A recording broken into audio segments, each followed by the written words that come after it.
2013 Toyota Sienna with the 3.5 liter 2GR-FE. This is a fix for codes P0015, P0012. VVT seals on that rear head, bank 1. This is a long and detailed video, so check the pinned comment for the timestamps, part numbers, and torque values. Diagnostics is next. Part info is shown at about the 8:05 mark. The repair begins at the 12:45 mark. The reinstall begins at the 1 hour, 31 minute, 30 second mark. The dreaded bank 1 on the 2GR-FE is, of course, this rear cylinder head back there. It's very difficult to reach. There's a lot of stuff in the way, including in this vehicle. The cowl, a surge tank. So this is a long video, but you're going to see all of those steps for whatever reason that you're going back there. Maybe you're back here for just something as simple as a valve cover gasket leak. I'm recording this after the repair's been done. There's that bright blue, brand new valve cover gasket. Your original will be black. Or maybe you're doing your spark plugs, you pull the spark plugs out and they got oil on them. You said, oh no, I need to replace my tube grommets. You'll see all of that repair in this video as part of it. But the specific reason for this repair was neither of those. It was actually to get in there and to replace these two little seals. These two little seals, these little figure 8 seals, are oil path seals that fit between a nicely machined spot on the inside of the valve cover onto a specialized spot on the first set of bearing caps. And that creates the seal for the oil path from oil coming in this pipe, through here, through the banjo bolt, through a filter here, inside the inside of the valve cover, and then through the solenoid, down through these seals into the bearing cap, down into the camshaft, and over to the actual timing gears. That's all to say that I'm in here because I was getting a timing code on this vehicle, P0012 and P0015. So the short story on that is it's a highly intermittent code. Over the course of 4 years, those codes have only showed up a total of 4 times, 2 of one and 2 of the other. So I believe it was 2020 was the first time a code showed up. It was P0015. The engine was sounded normal. The car was driving normally. So the code was reset. It did not come back. That was taken as an intermittent. Then again in 22, so 2 years after that, it came up, and same deal. Code was cleared, everything reset, it went off of permanent. But then this year, just within the last about 3 months, the 2 of the codes popped up again, a couple months apart, but still popped up. So that's a clue that, all right, it's time to address this. The first code that popped up was P0015, and that was about 3 months ago. And that code cleared. Again, engine sounded normal. The vehicle was running normally. It cleared. It did not come back. But then this P0012 popped up. So at that point, I said, okay, time to go in there and figure out what's going on. Might as well get in there and at least eliminate these 2 little seals as a possible cause, because it's highly unlikely that either of those actual solenoids are failing. The Toyota VVT Solenoids, or what Toyota calls oil control valves, they've proven to be highly reliable and very durable. So it's not likely that they are the cause. The more likely cause, if you're coming in here like I am here on a timing code, the more likely cause is a oil pressure issue. So obviously, first check your oil level. If your oil level is low, that can definitely cause a problem because you're not going to get the right pressure to actuate. If your oil is not clean, if you have the wrong type of oil in there, etc. All of these things, if someone put the wrong oil filter in, that can cause a restriction and a pressure drop. So first thing to check on any of those codes is stuff having to do with the actual oil, since this is a hydraulic system and that's the oil is being used to actuate all of this change in valve timing along this train. If all of those things look good, as they do on this engine, and you'll see, the next thing would be, okay, maybe we got an oil pressure drop at a sealing surface. Well, the only sealing surface that's under the valve cover, again, are these 2 little ones. Yep, there's an O-ring on here, but that usually will manifest in an external leak, and you don't see that on this valve cover. So I ruled that out. So I'm going with the diagnosis right now on this P0012 and P0015 as a failure of these little figure eights. They're pretty hard. They are the originals. They're 12 years old in a very tough environment in there. So this is just all to say, if you're coming in here just to do the valve cover gasket or just to do the tube grommets, do the other stuff too. Go ahead, it only takes a moment. Replace those two figure eights. There's also a ring seal that will replace, you'll see in the video. Even if you're just coming in here for a typical valve cover gasket, there's a couple other things you can do on this particular valve cover to get you ahead on future repairs. Another piece of info about this particular engine that might help you with your diagnosis if you're chasing timing codes as well, is that there has never been a timing code pop up for this front head, this bank 2 as it's called. So here's our exhaust VVT or exhaust OCV on the bank 2, and there's our intake. The codes for these would be the corresponding codes to as the ones we were just discussing. For the front bank or bank 2 here would be P0012, that would be for intake, and P0025, that would be for exhaust. Those have never showed up on this engine, which is a clue that there's not really an overall oil pressure problem, because if there was an oil pressure problem with the whole system, like again, like somebody put in the wrong filter in their car, or they had pushed out their oil changes too far and things were getting sludgy, then you'd expect to see that on both sides, because that would be an actual oil feed problem. So this is getting an oil feed in just like that bank 1 over there, but that there's never been any codes up here is a clue that, okay, there must be sort of something to explain that, and it could be, again, that this is a problem that's isolated to the environmental conditions of that particular bank back there, not oil pressure overall. That said, I do expect these same little figure 8 seals to fail up here too eventually, and so I'll be back in here to do this. If I record that, that would be on a separate video. That's not part of this video though. But I did get that Fel-pro kit that comes with all that you need to do both of these valve cover gasket jobs, the bank 1, the rear bank, and this bank 2. So I already got the parts on hand. No excuse not to do it, and this one will be a lot easier to do than that back one. Main challenge with that back one is you're reaching over this long area here, and you're just got your arms all the way extended. You cannot see most of what you're working on the back side. You have to use mirrors or the camera, and the engine's very much at quite a significant tilt, and that makes it very challenging working back there. It's not the most comfortable or fun conditions, but it certainly is doable. When you get to see how it's done, though, you will probably understand why you may have gotten a quote for a valve cover gasket job and they're like, oh yeah, that'll be $900, and you're like, what?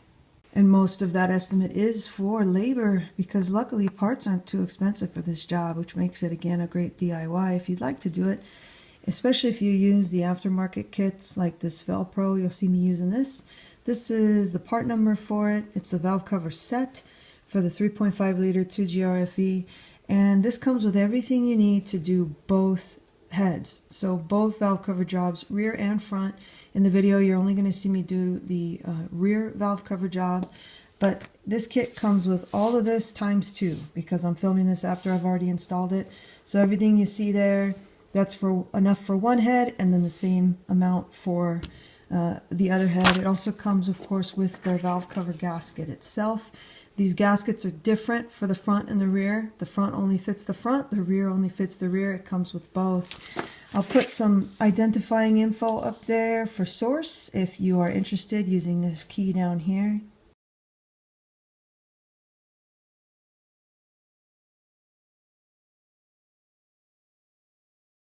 And for the rear head, as you'll see in this video, you also need these parts. This is the throttle body gasket. This is the old one, but I'm just showing you that's what it looks like there. There's the Fel-pro number, and that is made in Japan. And then this Fel-pro, that's that number. Now what's great about this kit is they give you all 3. You get all 3. These are the old ones, but again, they look the same. And this is also Japan. So this all together, this is about 17 bucks. This is probably about $3, so call it 20.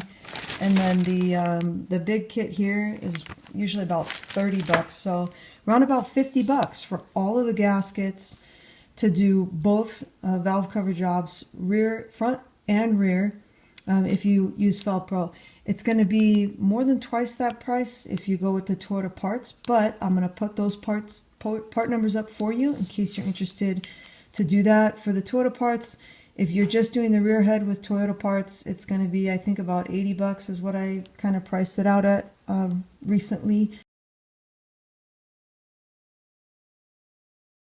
And then if you want to do the front as well, you gotta add another 50 bucks on top of that. So say $130 or so. If you're watching this video because you're planning on also replacing your oil control valve OCV or / VVT solenoid while you're doing this repair, here's one of them. There's 3 different part numbers on the 2GR-FE. I will put up a diagram with the info that I have. Always double check that to make sure that there hasn't been a change to anything.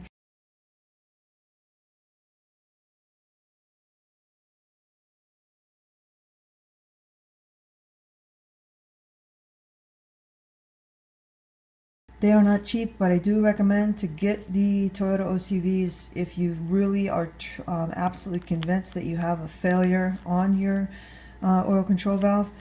The reason is because there's a lot of cheapo $25 Amazon and eBay OCVs that can introduce a problem where you didn't have one before. These usually don't fail. Usually the problem is the gaskets or an oil pressure problem, like the oil changes were pushed out too far. Things are getting sludgy. Someone put the wrong type of oil in. Someone put the wrong oil filter in and created a pressure change. It's usually not the VVT solenoid, so only replace them if you know for a fact that they have failed, and if you possibly can. Again, they are not cheap, but only replace them with the actual Toyota OE. And last note on parts, this is not a bad time to change your spark plugs, at least those 3 on the rear bank if you haven't changed them before, if you don't know when they were last changed, because we're going to be looking right at them.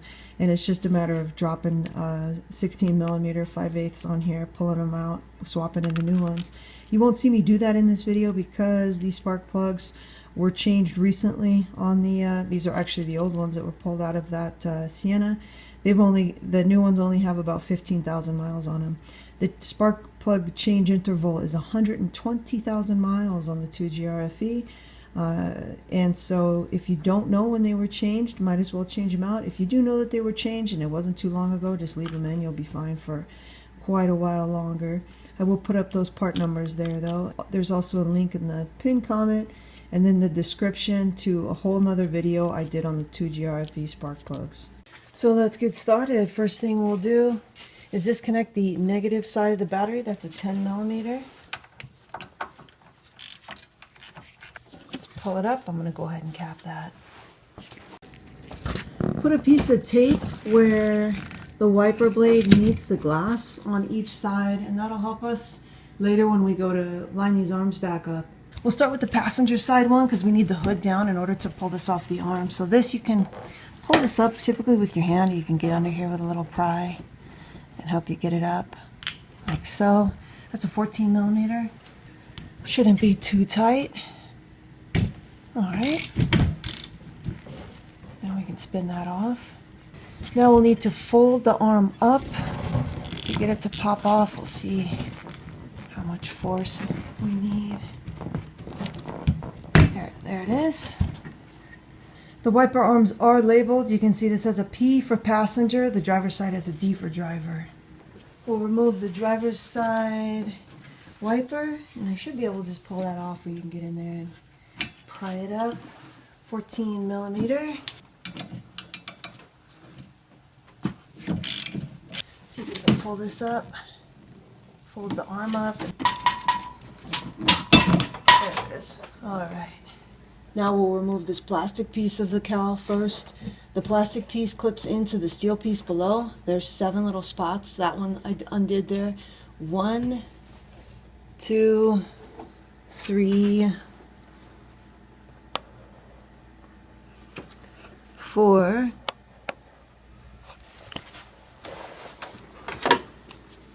5, 6, and all the way down here, 7.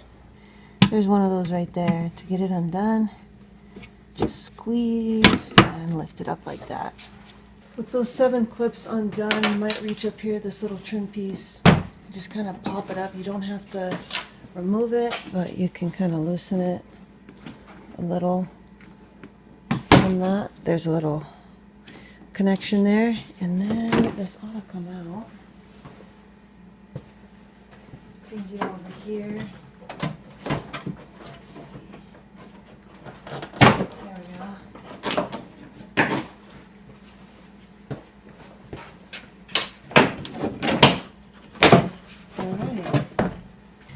That's the little clip there that I should have mentioned to pop out from the other piece.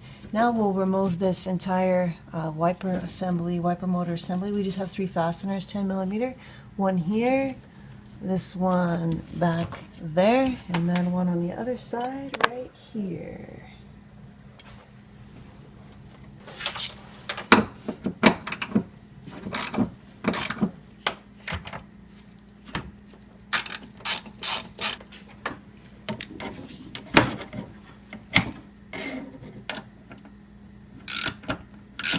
There's those 3 fasteners for the wiper motor assembly. They're all the same. We'll disconnect the electrical for the motor. You're going to push this tab down in here and kind of wiggle that out. I might need to pry it out. Let me get it out. Let's see.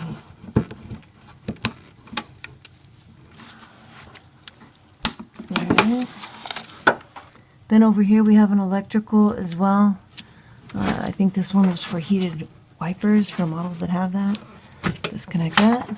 We're going to be removing this whole harness out of our way, so get in here and pop this out. This is like those other ones, but you might need a pick to get this particular one out. There it is.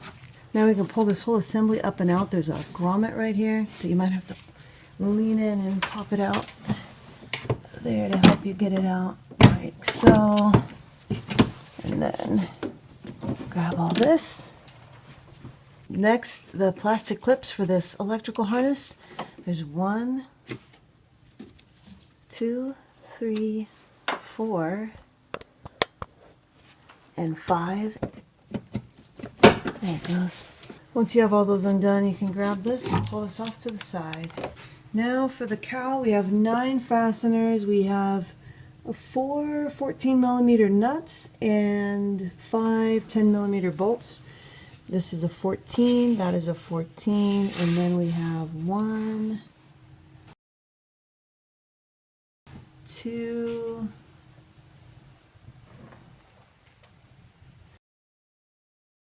3, 4, 5 10 millimeters, and then 1, 2 more 14 millimeter nuts. There it is.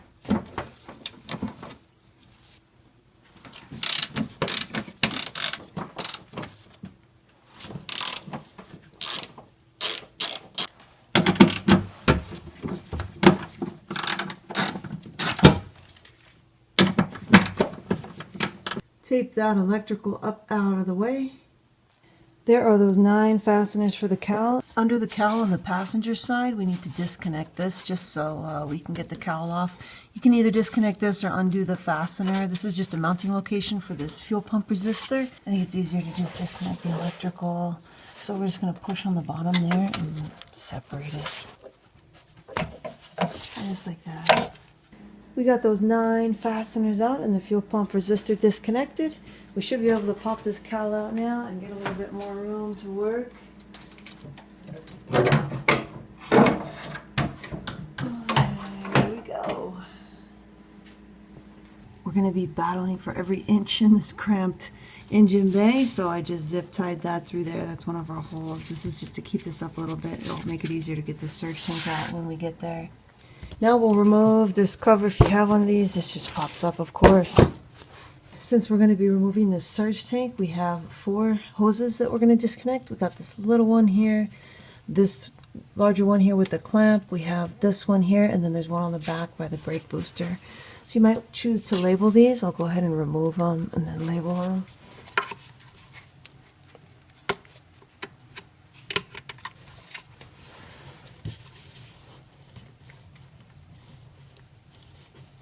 And there's that one. This one here with the white line on it, we'll take note of that white line because that helps for orientation later when we put it back on. Okay, and you can see these guys are grouped together like that. That's probably going to get in the way, so I think I'll go ahead and separate that. And then the one on the brake booster, you can either disconnect it back here or from the brake booster. I think it's easier to get it at the brake booster. This one here that's connected there is sure to get in the way, so I'm just going to go ahead and disconnect it here as well. Take it out of the engine bay, put it to the side.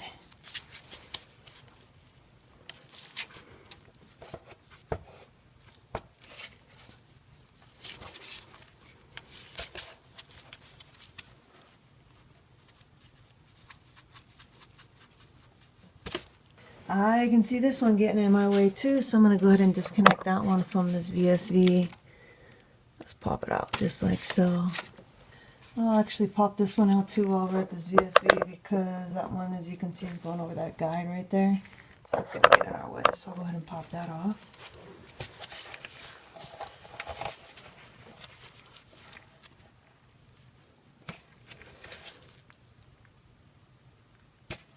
There we go. I put a label on that one there. Pop that out of here. And let's put that to the side a little bit. And then back there, I'll show you the brake booster. Now for that one of the brake booster, if we go back here, it is right there.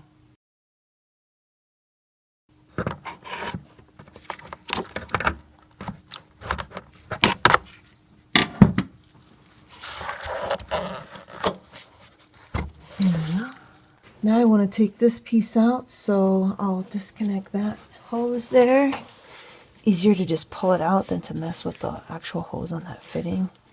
Oh, actually that one's coming, but I'll leave that on there.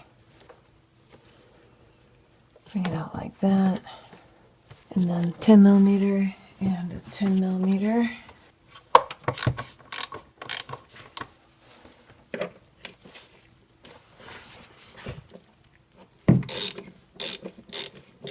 I've got these loosened up, I think enough, and I'm going to now pop it off here and here and squeeze it together and pull it out. This is going to come out with it, so make sure you got hoses or whatever might be in your way out of your way. Let's see if I can pry this back on this side first, whichever side works. This side's going onto plastic for the airbox housing, so it probably is a little easier to pull it back than the one that's going onto the throttle body. Okay, it's moving now. There it is. Alright, and then on this side.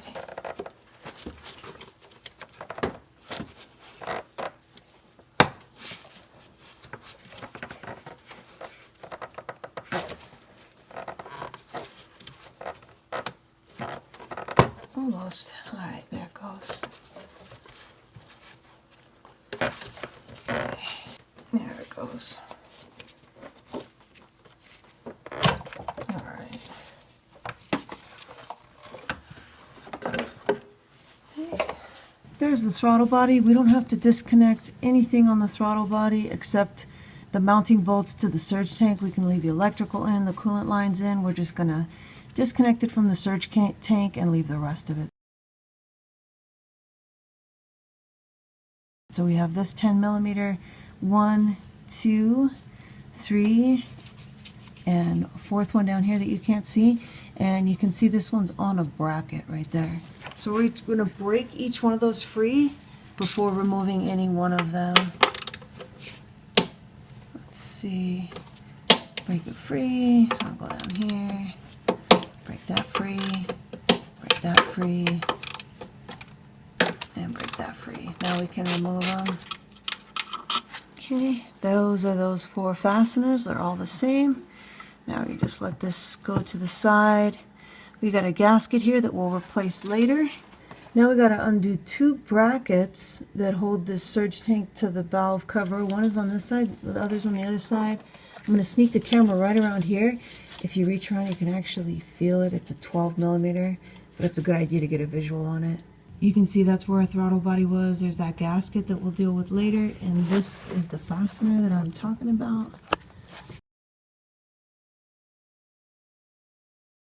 This one right here, that's a 12 millimeter. A little awkward reaching it, but looks like I can get on there with the flex head. 1/4 inch drive. There it is. I'm actually using the cell phone to see what I'm doing because I don't want to drop this.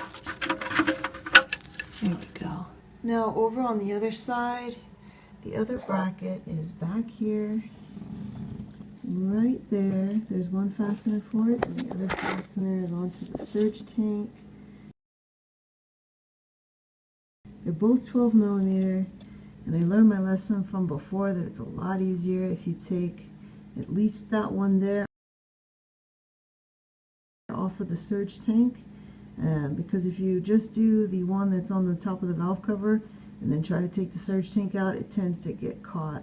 So that one there, it's kind of hard to get a wrench on, but since we're going to be removing, there's our exhaust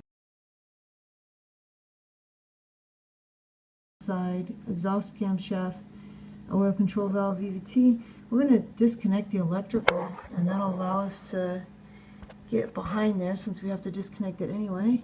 Allow us to get behind there and get a tool on that fastener.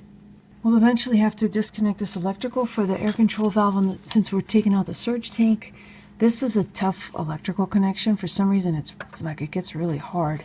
Press this tab down as normal and then pull it out this way, but it might help if you kind of push it back in and then wiggle it and then try to get it out. I've had to use pliers before on these, but I don't like to use pliers on electrical connections because it's so easy to break them, especially they're already acting up. There it is, finally.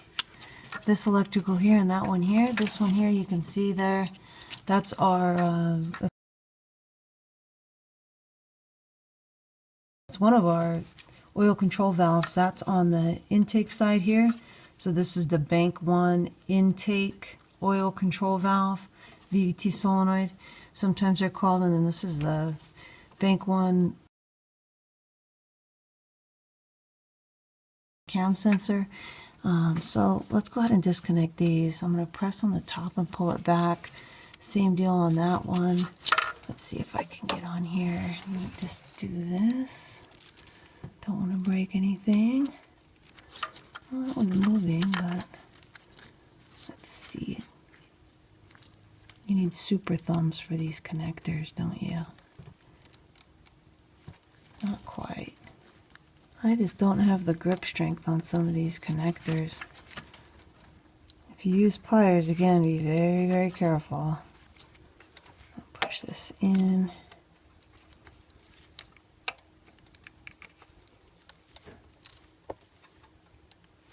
Alright, there's that. Okay, and then this one. Alright. I do like to label things even though it's sometimes kind of redundant, since the harnesses are usually pretty well constrained and the connectors typically only fit one where they belong, but it's always nice to have things labeled. So let's look back here. This gives me some slack. I think I can pull this up off of here and then more easily access that fastener there for the bracket.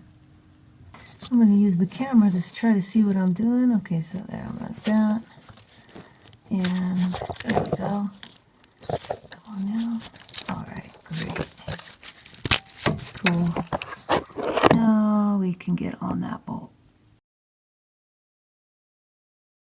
I can get even better access if I go ahead and undo this the electrical for this other oil control valve. That's the one for the exhaust side. It's going to come off the same way. Squeeze it and pull it up. I might have to move the camera though. I had to move the camera, but I was able to get that electrical for the other oil control valve off very gently using those pliers. Don't use pliers unless you absolutely must. Alright, now I can much more easily get on that 12 millimeter there. I might have to come back with, oh no, there it goes. Okay, I thought that wasn't going to work, but that will work there. Get that fastener out. Be careful that you don't drop this one. And this is going to be the same, I believe it's the same bolt as the bracket on the other side that we already took out. Don't want to drop this. There it is. With the two brackets out on the back, the only thing holding the surge tank to the intake manifold are 6 fasteners. We got a nut here and then a nut over here as well on a stud. Those are 10 millimeters. And then the center we have 1, 2, 3, 4 bolts, and those are all H5s. You can see that aluminum, there's that shiny part there, and there from the that's the air intake manifold. Clean that up, make sure that there's not anything like a socket or anything hanging out there, because when we lift this up, this whole face that you see, that's going to be open. There'll be the big air holes straight to the engine, so you don't want anything falling in there. We'll break each one free before we remove any one all the way, and we'll do it in reverse of the install sequence. I'll just break each free, and then we'll come back and get them out. They shouldn't be crazy tight. Like that.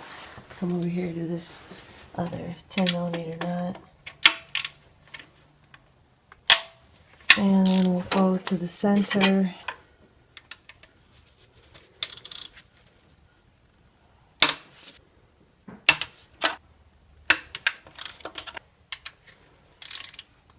Make sure you're in there. Take a second pass and remove them all. The nuts are interchangeable and the bolts are interchangeable, so you don't have to keep them in a template.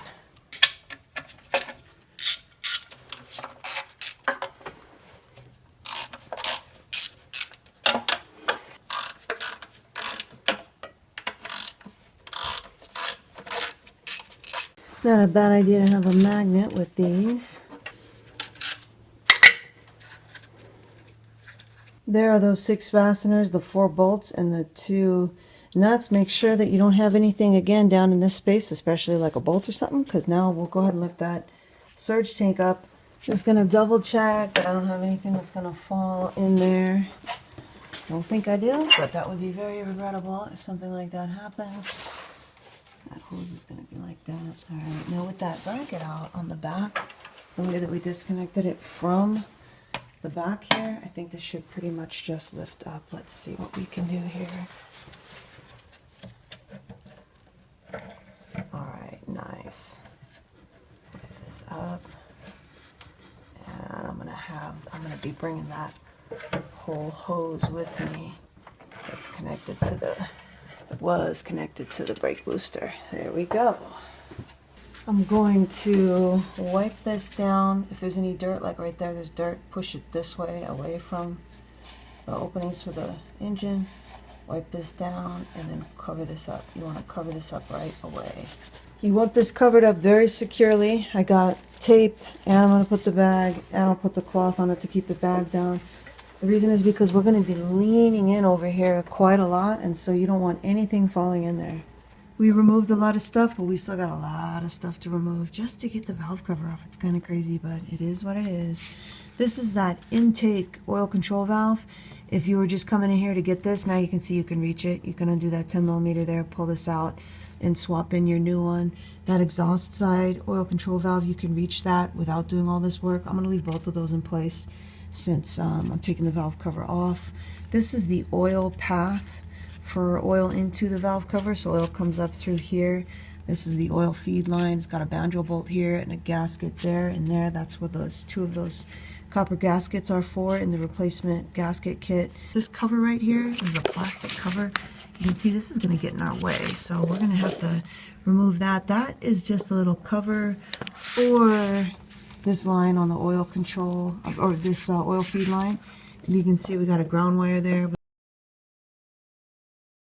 that's on one of our bolts for the valve cover itself, so we'll be undoing that. And then let's see, electrical wise back here, we already did one, we already did those, the cam sensor, so we already did this intake cam sensor, we already did the oil intake oil control valve, we already disconnected the exhaust oil control valve. There's going to be also over here somewhere there, that's the exhaust cam sensor, so we'll have to undo that electrical. And then of course we have the electrical for those igniters. We got the 3 igniters. There's 1, and there's 2, and there, tucked down in there is 3. So I guess the next thing we should do logically is get this bracket out of our way. That's going to be a familiar, whoops, I had the camera back there. That's a 12 millimeter, just like the others we've removed. Let's see if I can reach that here. There we go. I'm on it there. There you can see. Break that free.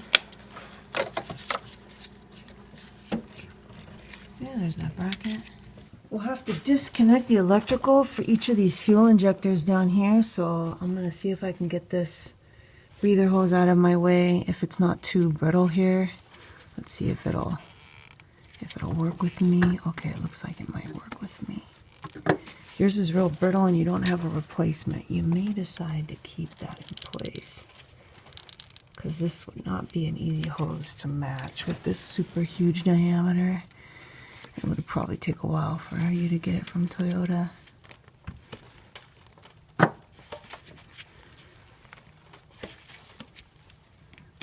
I might change my mind. Let me see.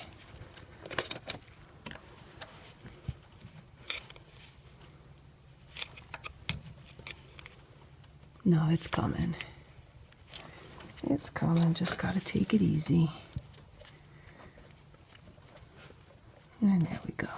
It's the best I'm gonna be able to do with the camera. We got 1, 2, 3 electrical for the injectors. And then this is just this is on a stud in this style, not like the other ones where we had the clamp that we could use. This style, you just pry it off. So let's lift that up and then we'll undo these electricals. So just get in something that you can kind of just work it off. You'll see there's a stud on there. We'll get a better look at another one, because there's another one of these. At least one more of these we'll have to do. Come on now. There we go. Okay. The goal is to push this in that way to bring the latch up and pull it up without breaking anything. So I'm going to push them down a little bit.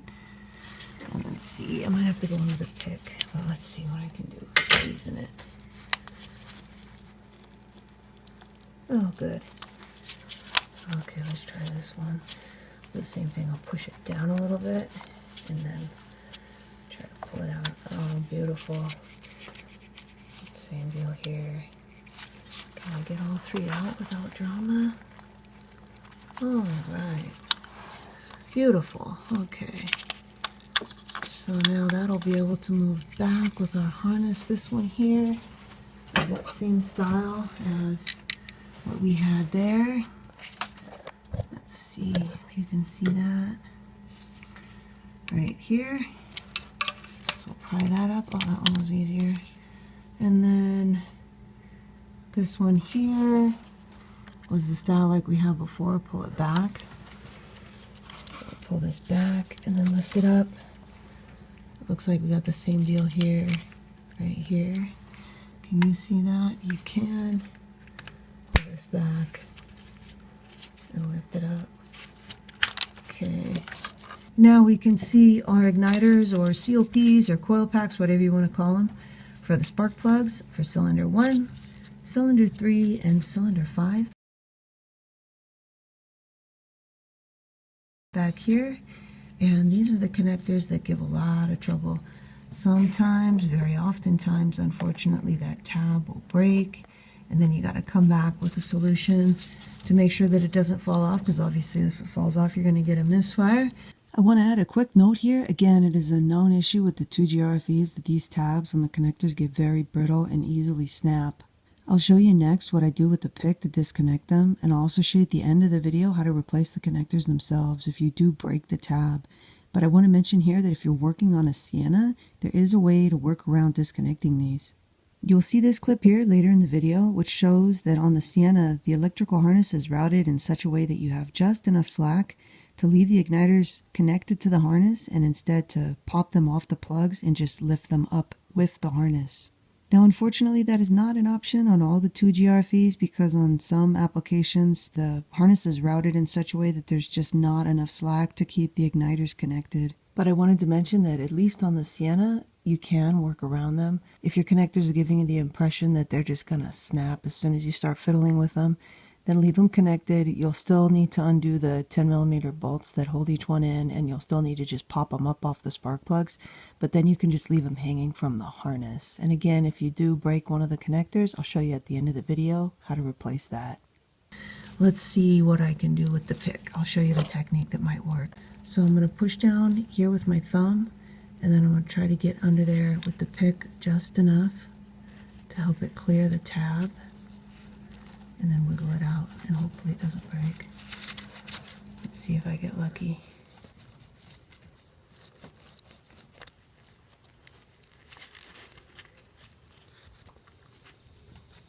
This is feeling a little dodgy. Oh, it's moving. Please don't break. Okay. One down. Let's see if I get lucky on the others. I got lucky on this one as well. I didn't bother recording it because my hand was just blocking the camera the whole time, but I'll try to record that one back there. Maybe I'll get all three. That's it back there. Probably end up blocking the camera again, but I'll try not to block the camera. But I'm more concerned about not breaking the connector than blocking the camera.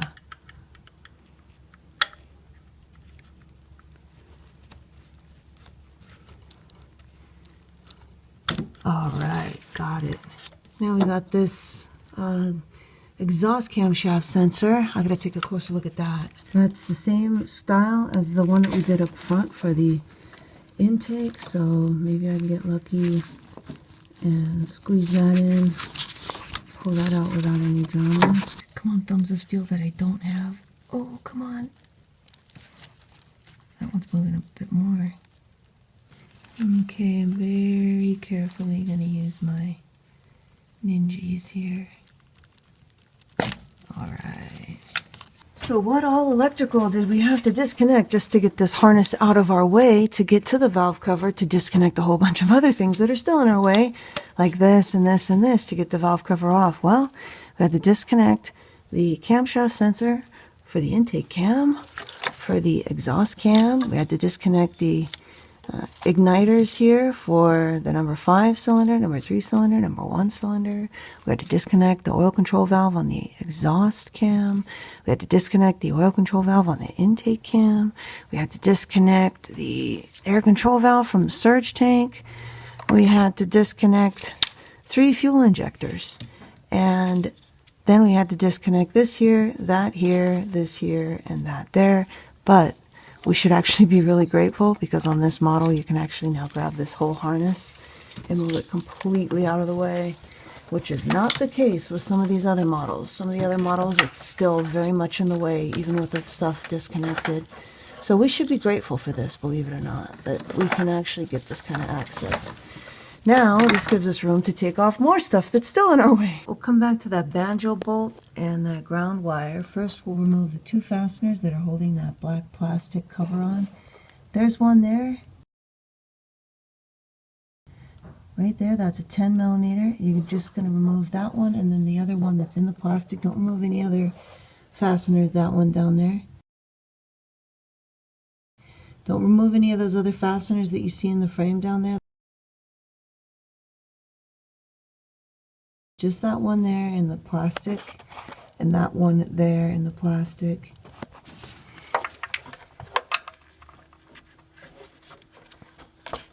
There we go. There's the top one. That one down there. And the little depressed part. Let's see. Yeah, get on there too. Okay, cool, yeah. Those aren't very tight. There's the other one. Looks like those are both the same. Pull that cover back now. There we go. I'll get that ground wire right here.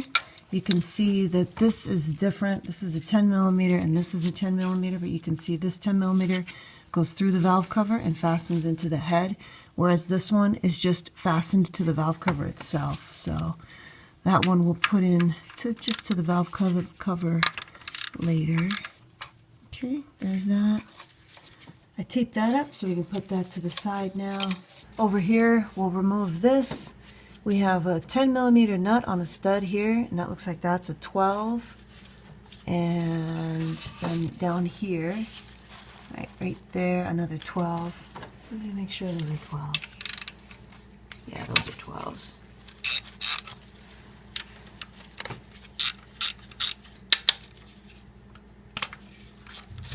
There are those fasteners, a little nut. Pull that out. We've got something else down here. Over here on this side, on the back side, there it looks like there's a 10mm fastener holding a plastic kind of bracket that's electrical harnesses going on, so we're going to have to remove that since that's connected to the valve cover. Lots of stuff connected to this valve cover. There's that fastener, and now that'll just smooth back enough that it's not, as long as it's not in our way. Doesn't look like it's in our way. I better make sure there's not another place where it's mounted. I shot this with some compressed air before I pull these out, just in case there's dust and whatnot. It looks pretty good though. Just don't want stuff falling in there if we can prevent that.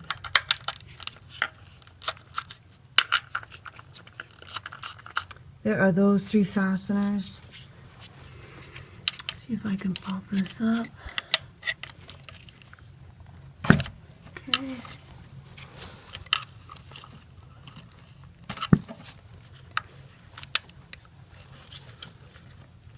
There we go.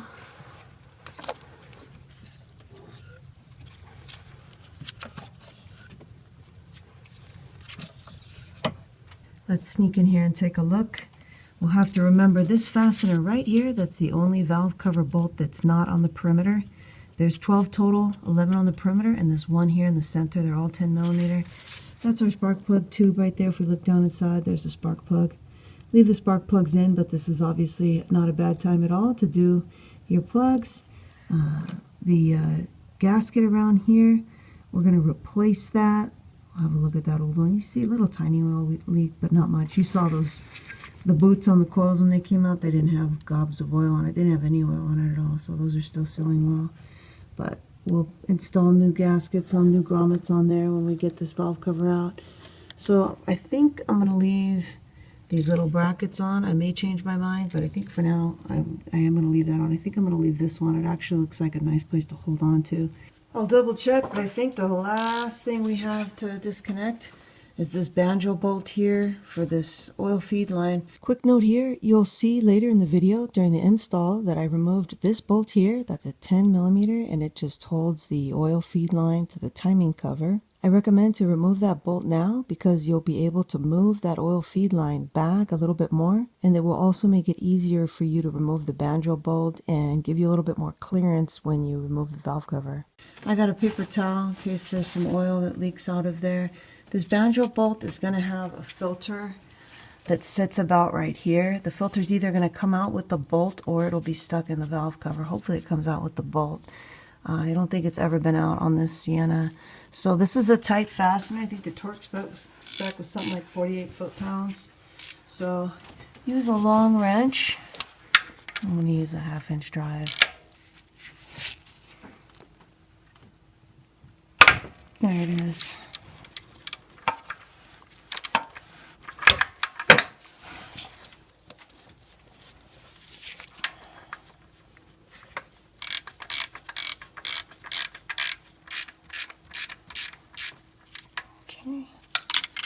Looks like it's ready to come out. There's a gasket here and then a gasket on the inside here. I'll try to grab both of those. Like I said, we'll see if the so the filter's going to be stuck in there. And the other one. Not much oil came out of there, but it did hit this part and then drip all the way back, so you're going to want to clean that up so that it's not mistaken later for a valve cover gasket leak. Since this is so slanted, the way that they've got this engine installed here, this is so slanted, it's just like whoosh, like a 45-degree angle back here. So it's all going to go down to this corner and then drip down, and it would look a lot like a valve cover gasket leak. Going back over here to this far corner, I want to show you this on the way corner. If I can get the camera on it right there. That is a dowel pin, as you can see. that's seated in the cylinder head, and it goes through that little corner there of the valve cover. Now we don't need to remove that. What we need to be aware of it, because if we get hung up, it's probably going to be on that. And then when it comes time to put the valve cover back on, we need to be aware that we got to get back over that.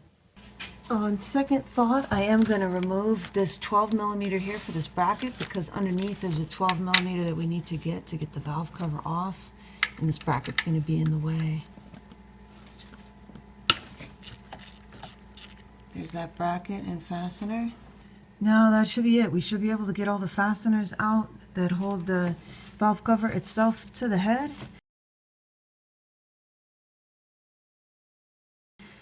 Let's have a look at where those are. We have, I think, 2 12 millimeters and the rest are 10. We have 1 in the center and 11 on the perimeter. So if we start here, that's number 1, we'll call that. And that's a 10. Here we have another 10. We'll call that number 2. There is number 3. That's also a 10 millimeter. Notice that real close to it is a 12 millimeter, but that does not go through the valve cover. That's part of the assembly for the head. This stud is going to come up out with the valve cover. Then we have number 4 here. That's another 10 millimeter. And over here on the corner, we have another 10 millimeter. That's number 5. And back here, under that bracket that we took out, that is number 6. And that's a 12 millimeter. And then back here, this is number 7. And that's 12 millimeter. And I'll go over here. There's number 8. That's a 10 millimeter. And number 9. That's another 10 millimeter. And over in this corner, number 10. That's another 10 millimeter. And then our last perimeter bolt is also a 10 millimeter, and it is right there. Then our 12th bolt is a 10 millimeter, and it's that one there in the center. You may choose to make a template like this. These numbers are just counting numbers. These are not sequence numbers. I have the 12 millimeters, which are over there and there identified. This just gives a convenient place to put each fastener so that I know I got them all out. I'm not going to be able to see, so you're not going to be able to see either, but I will put up a diagram just to follow along. We have a sequence for tightening these fasteners, but we don't have a sequence for loosening them. So just crack each one free before you remove any one in particular. What I'm going to show is the reverse of the tightening sequence, in case you're interested to see that. So that is to start over here on this 12 millimeter here, and to break that free. And then the next one is to move to this top corner, the 12 millimeter back here, and break that free. Might need a different extension. Alright, I'm on it with this setup here. Break this one free. Okay. Then we go to the 10 millimeter that's back here. Not the one in the corner, but the one just inside of that. Yeah, I'm on it. Okay. And those are very tight. And then we go to the one in the corner. Okay, got that one.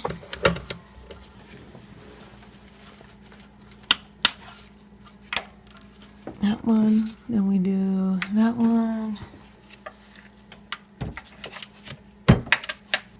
Then we skip this one and we go here, then here,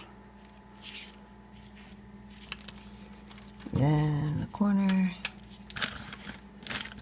oops, then back here,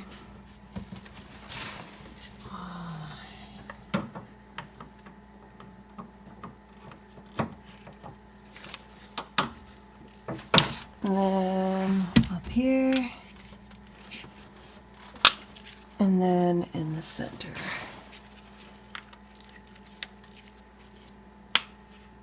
All right, and go back around. This valve cover is going to be so much fun to put back on. All of these are loose now. I'm just going to go ahead and remove them and put them in my template. I'll just start here in the corner, stick them in my template, go all the way around. I could use some longer arms for this job. This center one is up, but it's caught on that very old hardened washer thing there. So I'm going to pop that washer up. There we go. Just so old it got caught on there.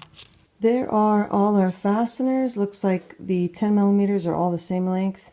The longer 12 millimeter is the one in that number 6 position. The shorter one is the one in that number 7 position. And then the one in the center is its own deal.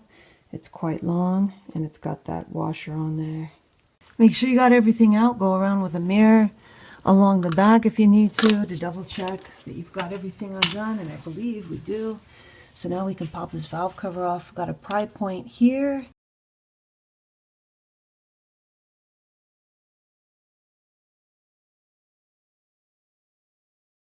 Looks like we got one kind of right there. There's a spot back here possibly.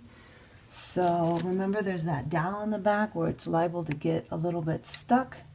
So let's see what we can do here. Pry this off. Okay, let's move in. Just going to do a little bit in different spots. Come around here. Okay. There it goes. This back one here. Okay. You can hear it's moving. Let me reach around and see if I can wiggle it off now.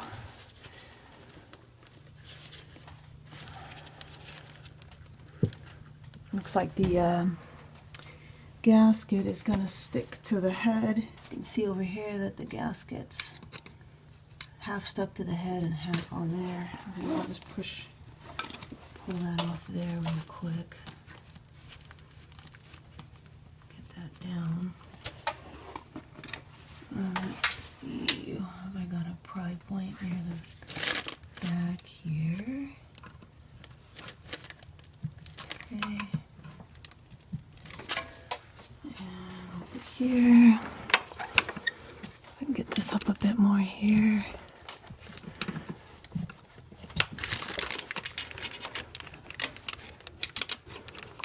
All right, let's see now.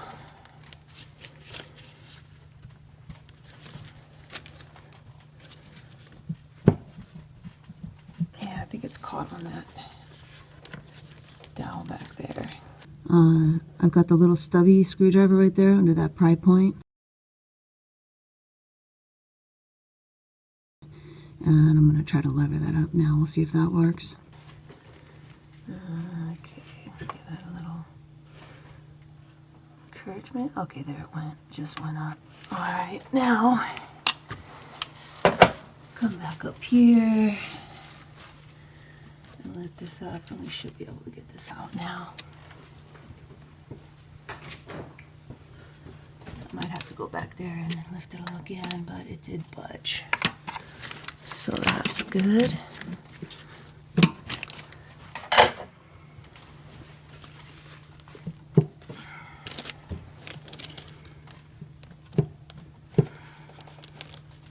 Looks like I might need to pry over in that corner. I'm just going to reach over here and just kind of, with my hand, encourage that to come up a little bit more on that side. And then let's see what we can do here.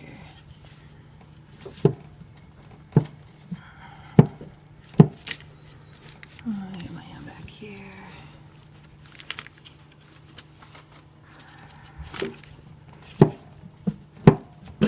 There we go.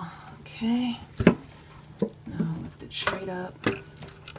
Gotta clear the oil feed line over here.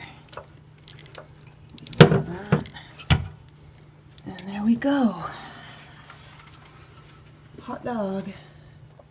Looks pretty nice for 140,000 miles on this 2013.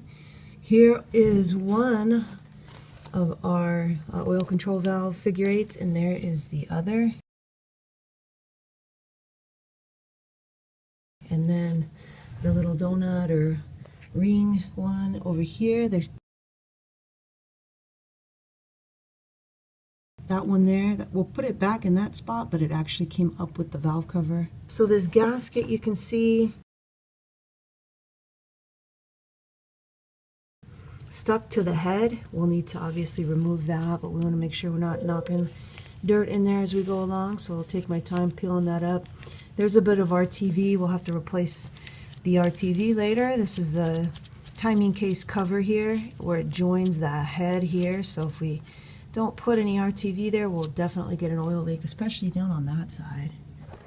It's very difficult to see. Easy to see with the camera, but you cannot see this well.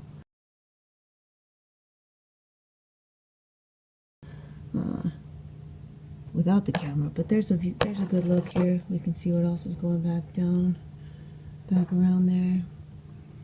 Alright, so let's get to doing these gaskets. We'll keep the cylinder head covered up and protected while we go and work on the valve cover.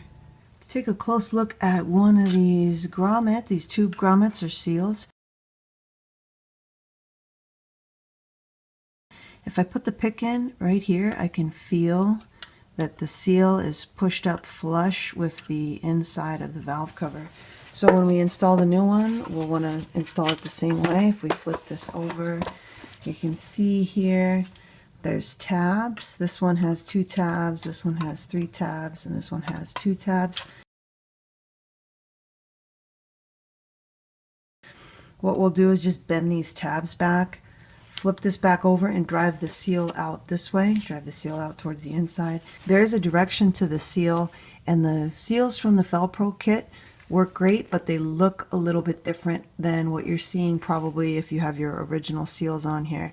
If you look at this and you're comparing, you may think that this seal goes in this way, but it does not. It goes in this way, and the way that you can tell which way it goes is there is a taper on it.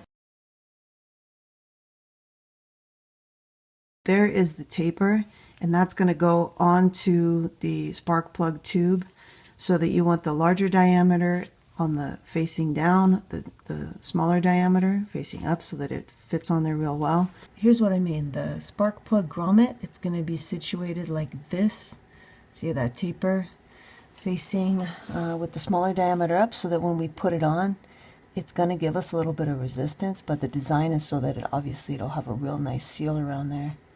So just keep that in mind when you're installing it. So when we put it in the valve cover, since we're working upside down, we're going to flip it like that. So this is going to get driven in like that, so that that smaller radius is facing up. Another thing to notice is that if you're looking at this, what you're looking at this plane is kind of at an angle compared to the top. So this whole thing is designed to be tilted. So don't let this throw you off, that over here it's kind of coming up a little higher than it is over here, that it appears to be deeper. It may appear that way, but when this seats on the head, that is the proper alignment. So this is not overdriven on this side and underdriven on that side. That's how that's supposed to be. That's why it's nice to have the reference with the pick to go in here and just know that the inside of the seal is right up against the flush here. So all we have to do is drive it until it's totally flush. I guess we'll start with that middle one. It might be easiest to film that one. I'm just going to get in here with the Knipex and see if I can bend this back with these. I might have to use pliers. Let's see if these work. Okay.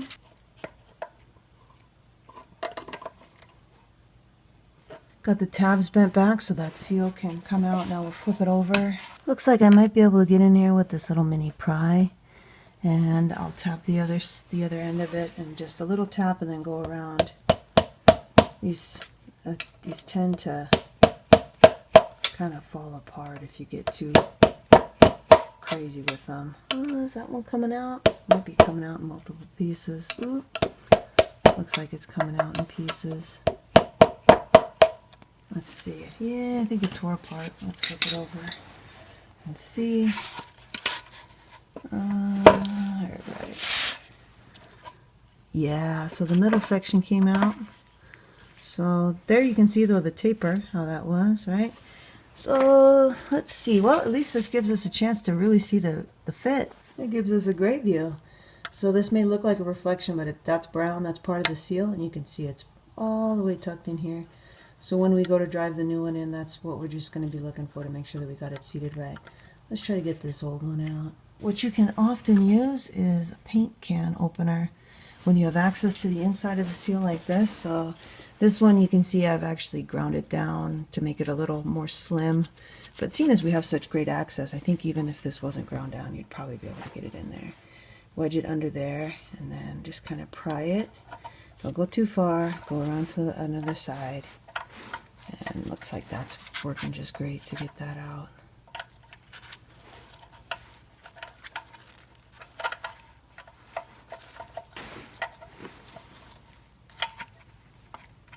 There we go. Okay, and there's our old seal. That old one came out pretty easily. We'll see how the new one goes in. I'm putting just a little bit of seal glide around the perimeter of the seal here. And then later I'll come in and put some on the inside too to make it easier to fit over the spark plugs. Now remember, we're looking at this upside down, and we want to have the taper facing up when it's in the car, which means down as we're installing it. So we want that smaller diameter. This is, if you're using the Fel-pro, this is the position that we want this to be in. So let's see, I'll drop this in place and see how far I can push it in just by hand. It's moving really well. Okay, I might be able to just get that in, oops, all the way by hand. Yeah, that feels pretty good. I'm just going to give that a good look around to see what we got going on in there. And with the pick, I'm just going to look and feel, make sure that I've got that seal pushed all the way up. Yep, I can feel the rubber of the seal all the way around it. I can also see it. I'll show you what I mean. If I get just the right angle there, you can see the blue going all the way down to the aluminum there. So this seal is in place.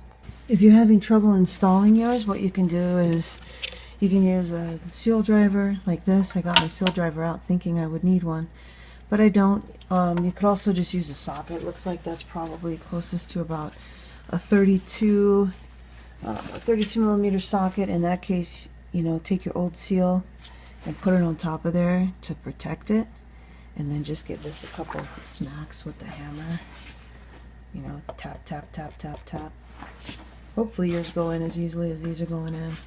I gotta bend these tabs back yet, but I'll leave that just like that for the moment. I'm interested to see if this seal puller would work really well. Just going like that. Let's see.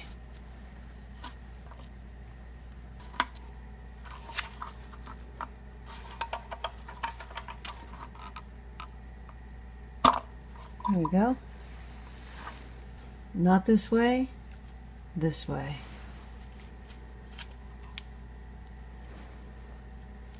Okay, these are going in quite well. When you're working in this area, be sure not to damage this little oil line. This is the oil line where the oil is coming up through here. That's our, we're going to pull that seal off in a second. That's one of ours that we need to replace. And then you can see these line up with the cam, so don't damage that by your prying or working on the inside here.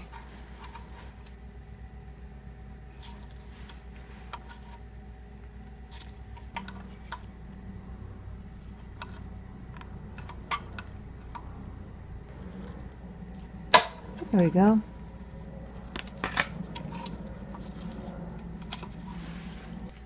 This way, not this way, this way.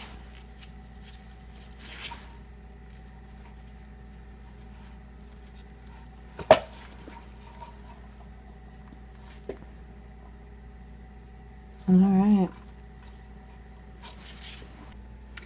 Take a close look and make sure that you've got each one of these abutted properly all the way up to the inside of the valve cover there. Now we can bend these tabs back into place. Got all those tabs bent back to where they need to be. Over here, it's very important to double check the inside of the valve cover for things like this, which are the little gasket that will install the new one on the head. But as you can see, sometimes it might come up with the valve cover. You don't want to double up on these. So let's see, I'm wondering if I can get under there with my pick. Don't want to scratch anything up. Let's see if I can get under here with the pick. It might just fall to pieces. Oh, it's moving some. There it is. We already saw that these two figure eights are on the head, but yours might not be. One of them or both of them might be stuck to the inside of the valve cover. Peel those off.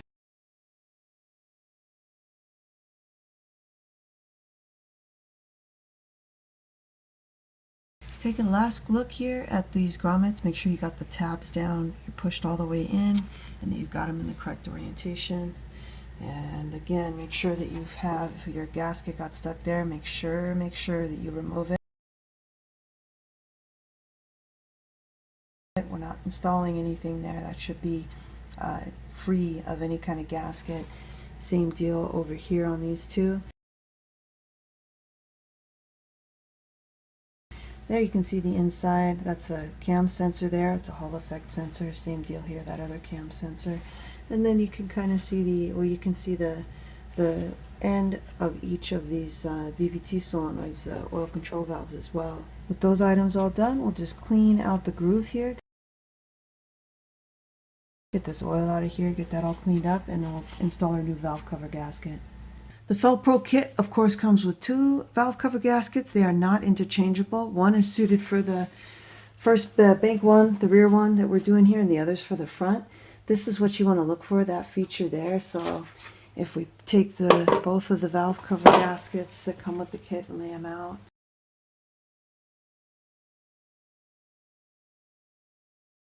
You can see that this one has the shape for the baffle. So of the two, this is the one we want to use for bank one, the rear bank. You're looking for this. And this is also the orientation. We'll flip it this way when we go to put it on, like this upside down, because this profile here, if you look here, that part there, you can see that's got these little bumps on it, and that's to push it into the groove on the valve cover so that it holds in place real well. So once you've got the channel clean and you've got the correct valve cover gasket, we can refer to this little part right here. And then you're going to look at the profile and put the thinner side in. So it's going to go like this. We start right there, down to the corner, up here on the top. You can see it's going real well. Get the whole thing in before you push in any particular side.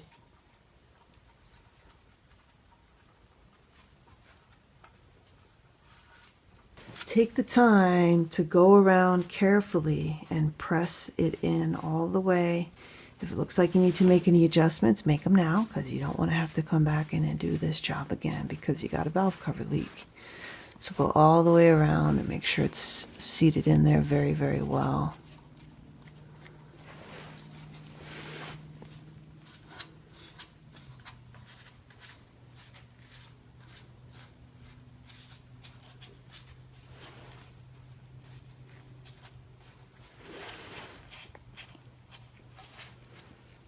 And when you have it in, you should be able to flip it upside down and it's not going to fall out. Almost forgot to show the little filter in here where we pulled this banjo bolt out for the oil feed line. When you pull yours out, there may be a filter attached to it, or the filter may be in the hole as it is in here. In that case, if you want to have a look at it, get some clean pliers and reach in there and grab this plastic part you'll see when I pull it out. Make sure you got a good grip on it because you don't want to drop this. Pull it out like so. And that's our little oil filter. As you can see, this one's clean. It's spick and span. That's just shiny oil that's on there. There's no kind of obstructions. Don't touch this. Oh, let me get that to focus better.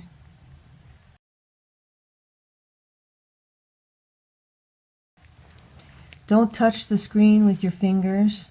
If you have to clean it, if you find there's any kind of wear material or anything on there or sludge, you're going to want to backflow it. So that means shoot it this way. So shoot with brake cleaner from the outside to push the stuff back this way, because the oil is flowing in this way. Make sure your tools are clean when you're handling this.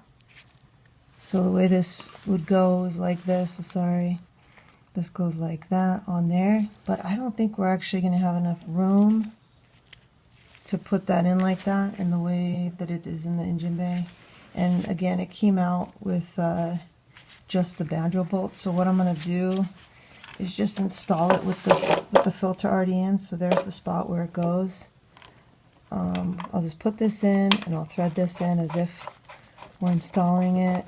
And then I'll just go ahead and back this out and show you that it's not going to bring that filter with it, see? But it's got that filter right where it needs to be and centered.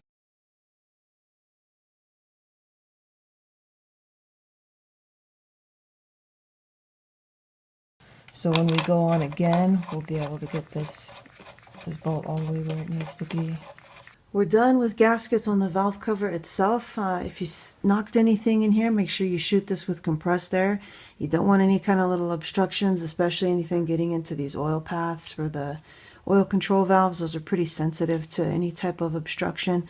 So make sure you don't have anything on here that's going to become a problem. If you see it, get it out. The Fel-pro kit also has these two bags. And in one bag, there's 2 black seals, and in the other bag, there's 2 black seals. Don't mistake these.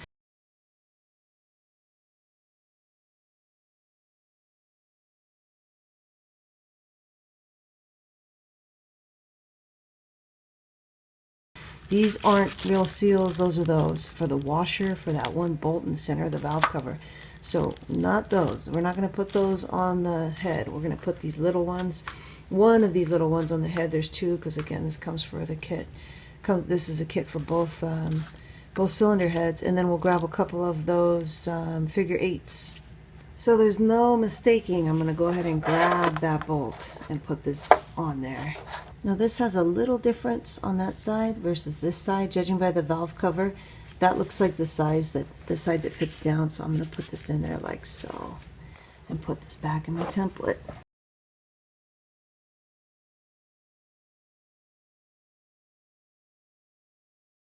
There's a close look at the profile on this new figure 8 seal. You can see there's a mold line there that is not centered, but I think those actual tabs themselves are symmetrical, so I think this could go either way. That said, with that mold line, I'm going to place it like this into the bearing cap.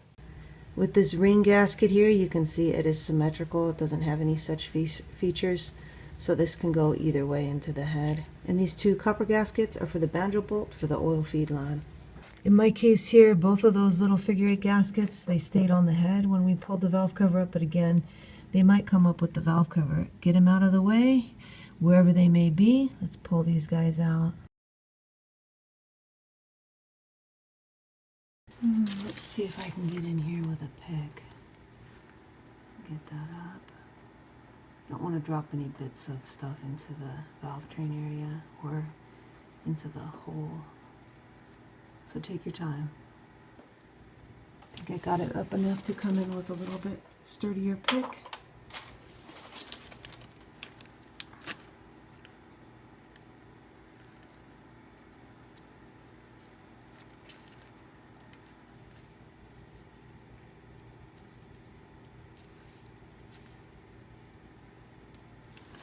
There's the one. That is the position that pulled out. I'll reach back here and get the other one. Oh, the other one's coming out more easily. Look at that. Okay, there's the other one.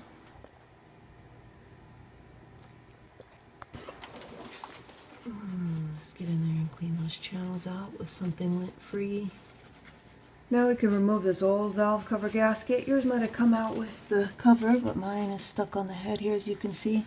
I just got a little bit of water on this shop towel just to reduce contamination. Before I move this gasket, I'm actually going to grab this little bit of RTV that's here I'm just going to use the blade to cut it. Don't scratch up the mating surface. Just get it out of my way so that I don't risk having a big piece of that fall in. Okay, that big old piece. Now I'm going to carefully peel this old gasket up and wipe out anything before it could fall into the valve train area.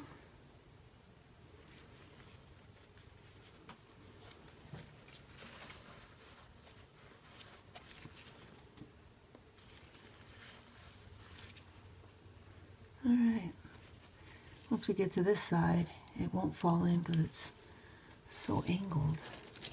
I'm just going to push that down there. Grab the rest of that. Alright, and there it is.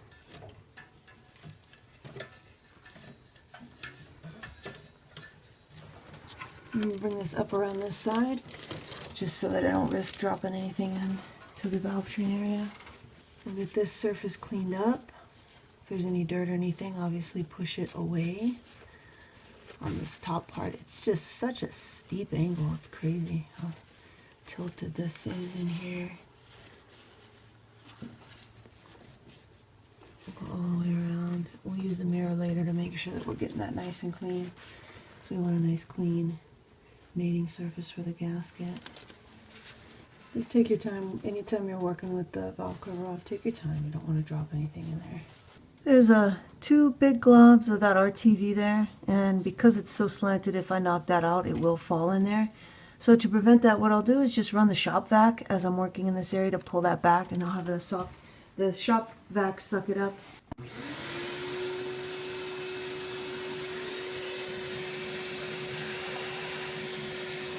You can use a plastic razor blade or a gasket scraper to get this little bit off. This is so close to the edge here. I'm going to go in very carefully with the razor blade. Just don't scratch anything if you're going in with the razor blade. And again, be very careful that you don't knock anything in. I'm just going to get under that little bit there and then scoop it out.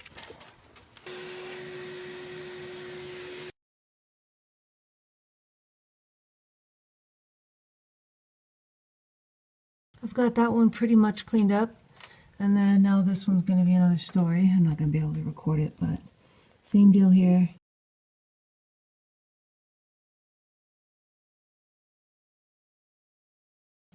You want to make sure that you don't knock that big glob in there.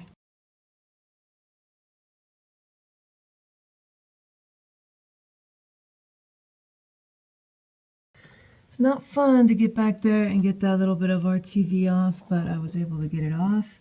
And I went all the way around here and clean this up. So we got a clean surface all the way around for our new gasket to go on. Now we'll get these two new figure 8s in, and the one over here, where is it? Right there.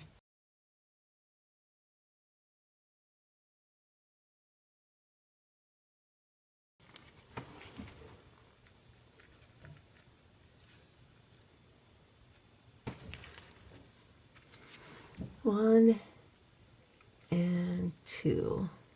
Now we'll go over there.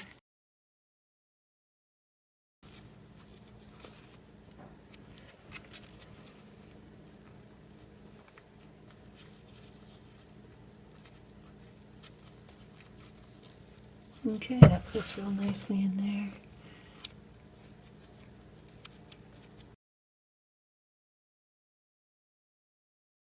I just removed that fastener right there. There's a 10mm that goes in there, and that's just a little mounting guide spot for this oil line, and by removing that I get a little bit extra room to move this back out of my way. I'm going to put the RTV on this spot, and then on the spot in the back, right back there, and then get this valve cover on. We've got our two figure 8s in, we've got our ring seal in over here, Double check that nothing fell in there, obviously. There's a dowel pin here, and then that one back there in the back. When we go to put the cover on, we're going to want to keep those in mind as alignment spots. But there's a good look in there. See what's ticking. Just to be real clear, this is where we're putting that gasket maker on the back side. Just reach your finger back in here and you can feel, you can't see any of this. I'm looking through the camera, the cell phone right now. There's a little spot where there's a little height difference between the timing case cover and the head. And so that's where you can get a little leak. It's not back here. This is outside. That's why that's all dirty.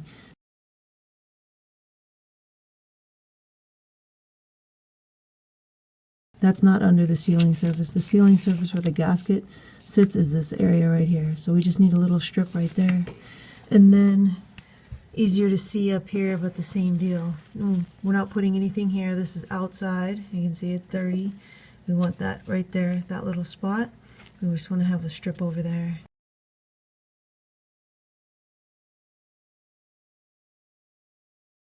Now a little info on the RTV or form in place gasket or gasket maker or seal packing, whatever you want to call it.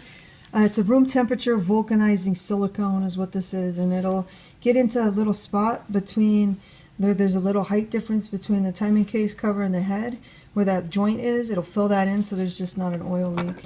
I'll put up the part number for the Toyota product, which I think is a 3-bond product, and of course there's 3-bond 1207B, which is a very popular but expensive one. I don't use that. The main reason is because I like the Permatex Ultra Black because it gives you a much wider window of working time. Now the downside with that is it takes longer to cure. The Permatex Ultra Black needs a full 24-hour cure. Obviously that's unreasonable if you're working in a shop environment or at a dealership, so Toyota's product has like a 2-hour cure. But because it cures faster, it sets faster, and because it sets faster, you have to work faster. So I like to take my time. That's why I like this Ultra Black from Permatex. Gives you plenty of time to work. If you make a mistake and you actually have to backtrack, you still got time to clean it up off of a surface before it sets and becomes very difficult to remove, or off of a gasket. So that's why I like Permatex Ultra Black. Ultra Gray is also good. If you want something that sets quicker from Permatex, I've never used it, but I know plenty of people like the Right Stuff, it's called. There's plenty of other products too. It's not just Permatex or 3-bond, but those are probably the two better options. If you're interested to get the Permatex, there's a larger size and then there's a smaller size. The larger size comes with these nice nozzles. Here's an uncut one, and then this one here, it's nice because you can cut them to different. The further you go down, obviously, the wider the bead is going to be. So this is something that I obviously cut for something, some type of thin bead, maybe for like a breather cover or something.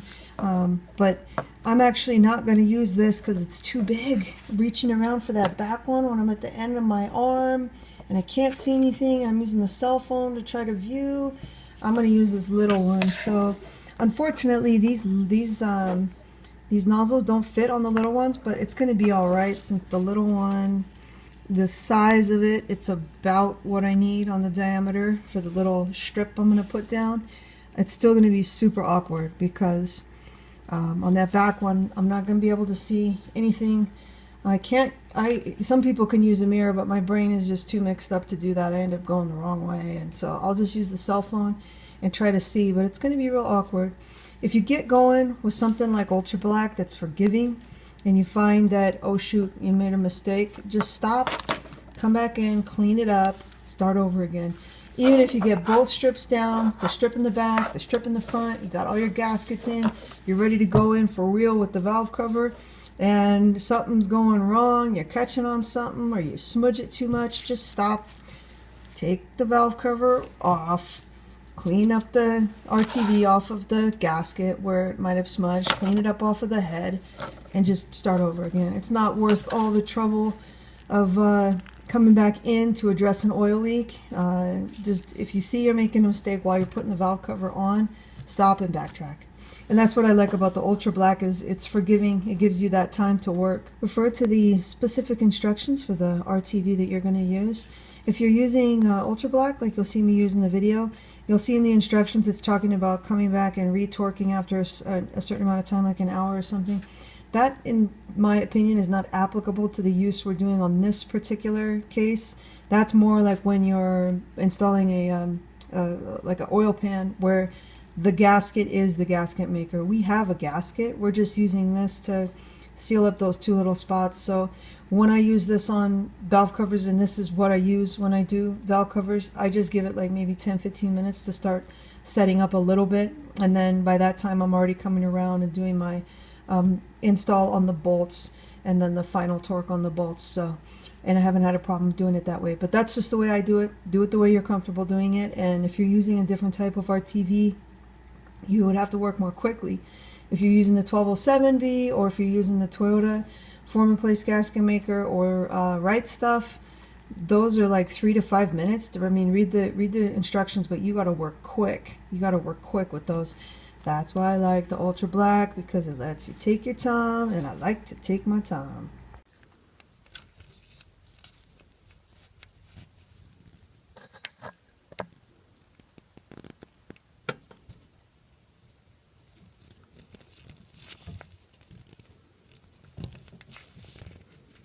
That ought to do it there. That might be even a little too much. I can take a little bit of that off.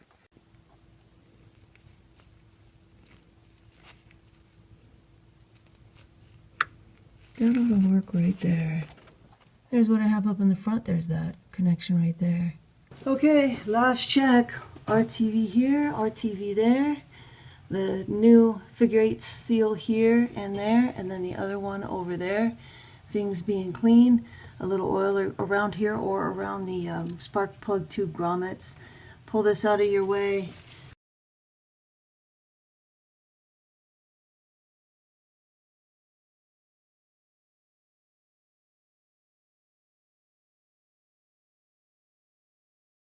On the inside of your valve cover, make sure that you are not doubled up with gaskets there. You don't have your old gasket there.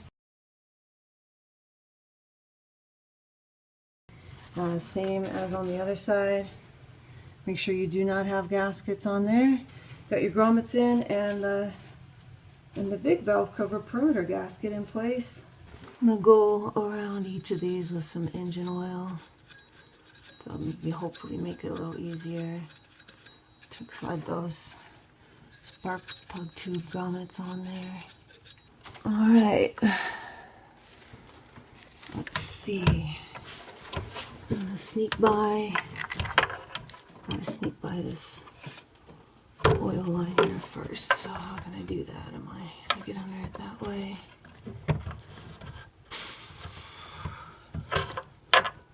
Okay,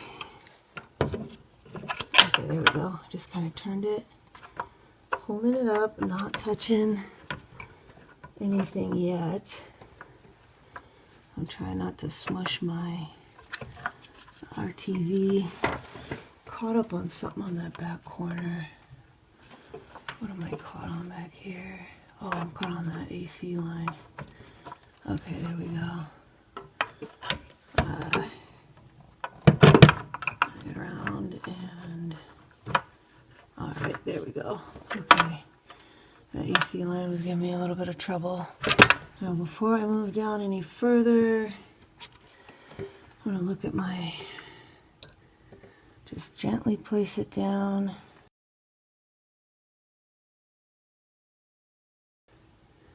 Look at my dowel pin up here. How close am I? Looks like I'm a little off. And a little closer. Okay, better. Alright, that's feeling pretty good. And lined up there. Let's see what's going on back here. Alright. Not on this dowel pin in the back yet. Okay, now it looks like I'm on that almost. Back here, am I through there?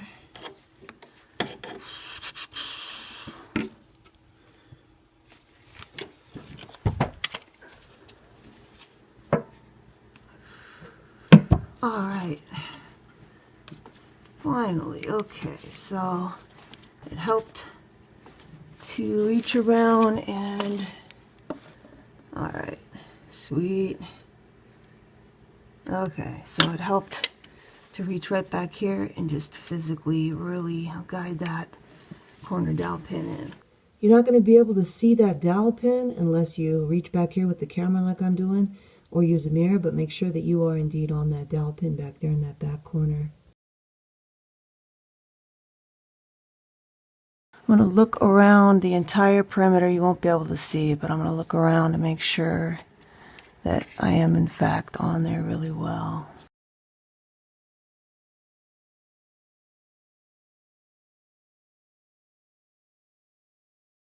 That is the tightening sequence from the FSM with the torque values. You can see it's got those two bolts. Those are the 12 millimeters. They're called A. And the torque is higher on those bolts, 15 foot-pounds or 180 inch-pounds. And then all the other bolts, the 10 millimeters, are all 7 foot-pounds or 84 inch-pounds. We're going to start from the center and go 1, 2, 3, 4, 5, 6, 7, 8, 9, 10, 11, 12. 1, 2, and then so on and so forth. Several passes until we get them all torqued down. So this one here, that's a 10 millimeter that's going in the center. We're just gonna barely get everybody started before we go tightening any one particular fastener. This is our 2. 3 is the one back here. 4 is over here in this corner. 5 is up here. 6 is next. 7 is this one. It's a little tricky to get.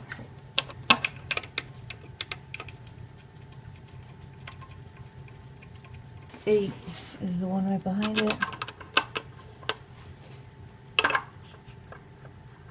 9 is that back corner.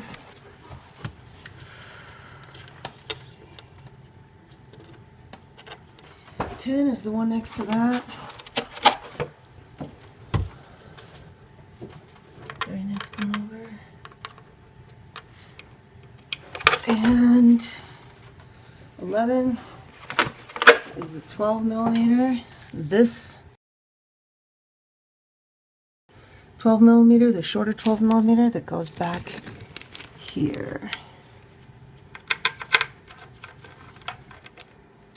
And 12 is the long 12 millimeter that goes over here.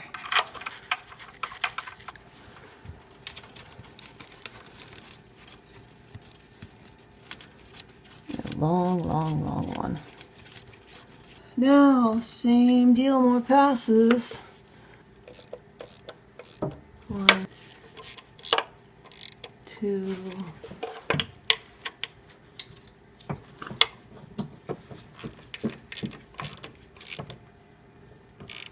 3,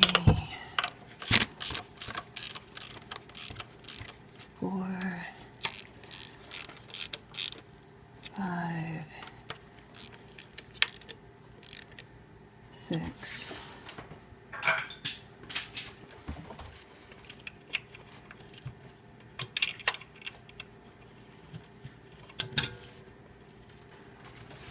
8,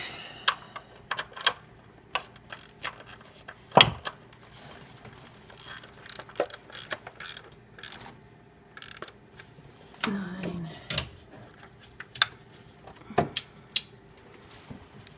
10,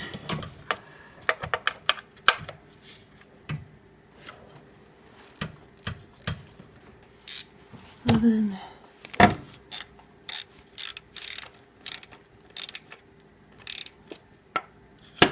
12. Follow the instructions for your particular RTV that you're using, but it's going to be time here to go ahead and torque these down for this. So we'll follow our sequence again. So that was 1, that's 2, this is 3 is back here,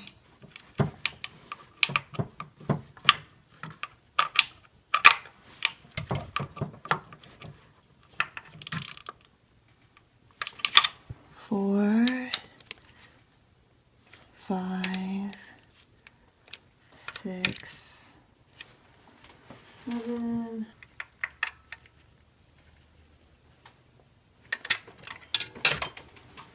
and 8,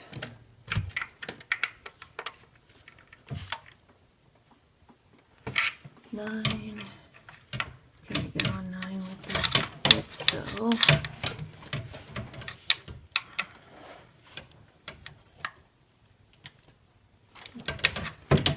And 10.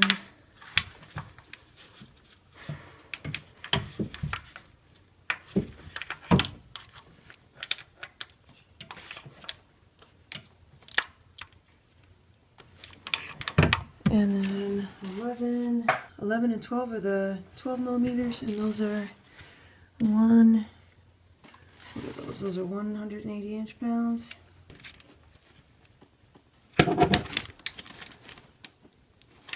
make another pound.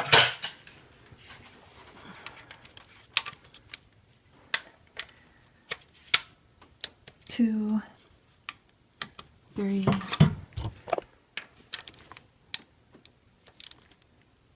4, 5, 6, 7. If you're curious, I did figure out a way to get a torque wrench on that one without a crow's foot or an adapter. I got a shallow socket and a wobble, and a 1/4 inch, you have to use a thin one, 1/4 inch wobble, and then I reduced down to 3/8 for this torque wrench, and then I can 8,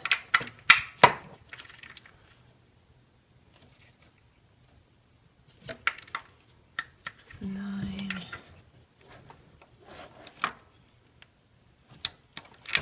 10,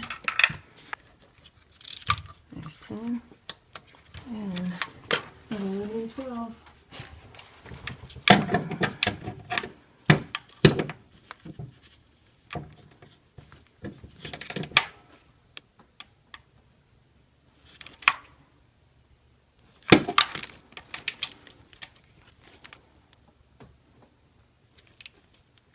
Okay.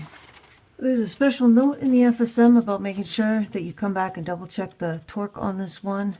Number 1, that one in the center there. And that's, again, 84 inch-pounds. So everybody looks good. Bright blue gasket showing through there. You can also see my RTV. It looks about right. This RTV needs a full 24 hours to cure.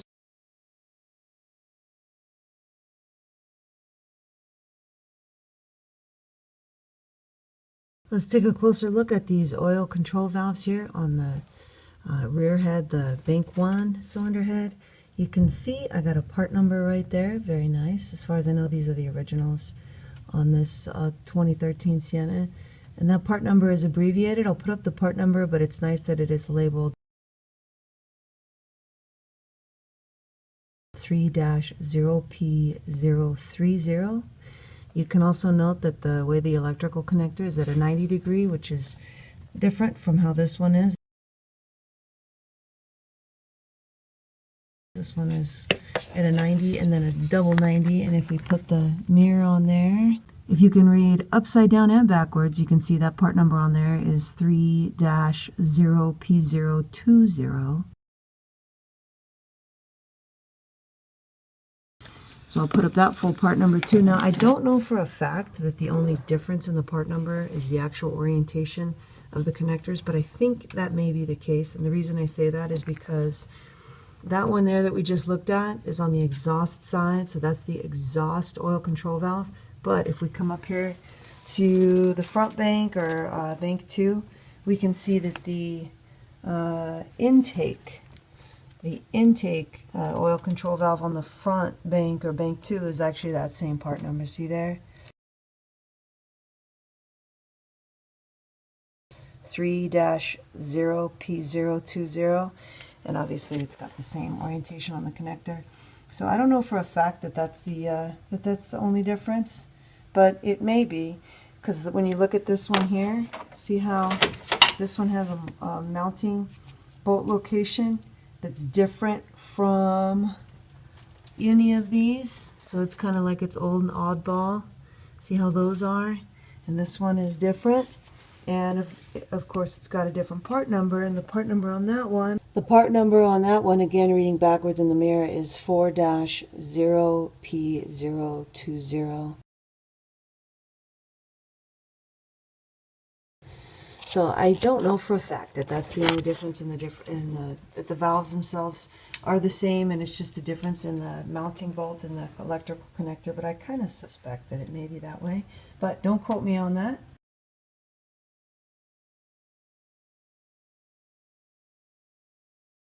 To replace either one or both of these VVT solenoids or oil control valves, all you got to do is remove one 10mm fastener and pull straight out. There's one O-ring on there. Your new one will come with a O-ring. Then when you go to install it, this is low torque, 7 foot-pounds or 84 inch-pounds. I was going to replace these, but I'm actually going to wait. The reason is because there was no sludge anywhere in this engine. The filter was spick and span. Everything looked so good. The only thing that looked off, which was a big thing, but that profile on those two little figure eights that we replaced in there. So I'm thinking that was actually what was causing the very intermittent, like every few months intermittent code on here. So we'll see if that's the case. If the code comes back now after having replaced that, then I can come back in here and pop these out.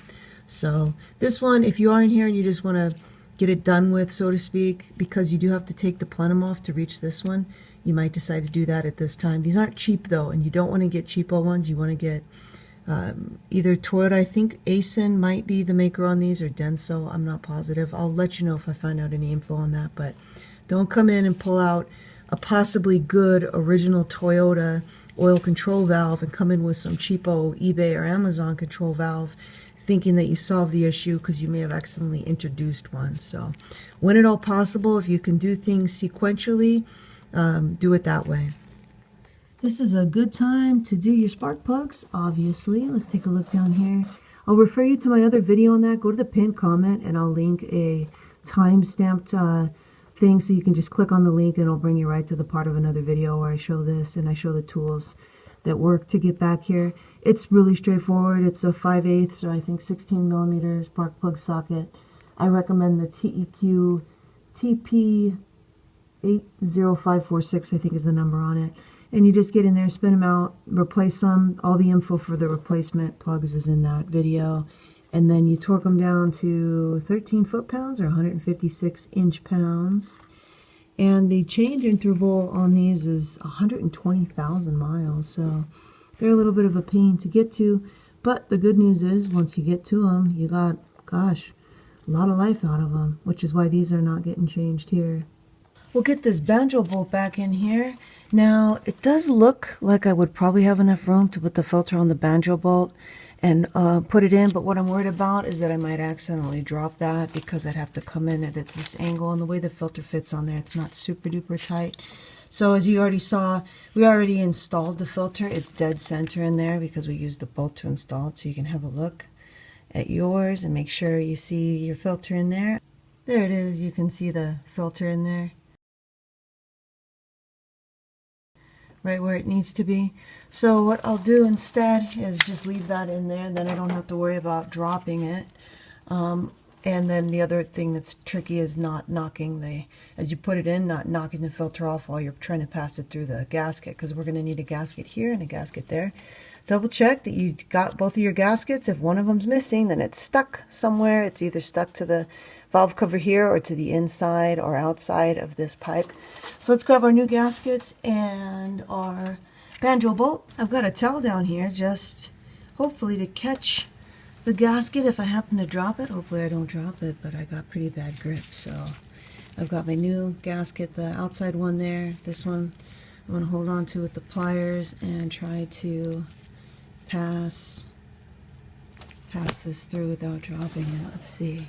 The filter's in there. Make sure you've got your filter in there.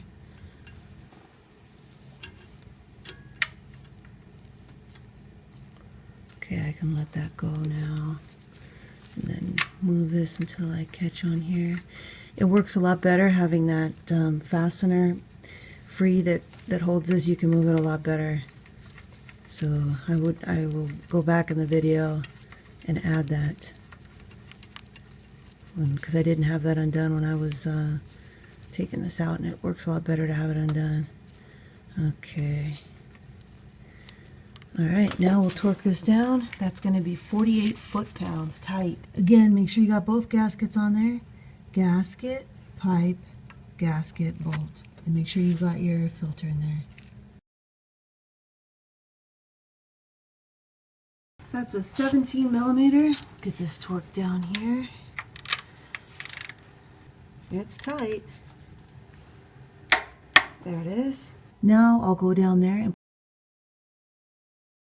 put that little fastener, that little 10 millimeter back in there. You can move that bracket. You can move it up and down the line to get it aligned perfectly. That was this little tiny one. It doesn't feel like it's going in properly. Move the little bracket until you can catch the threads. Alright, I just caught the threads there.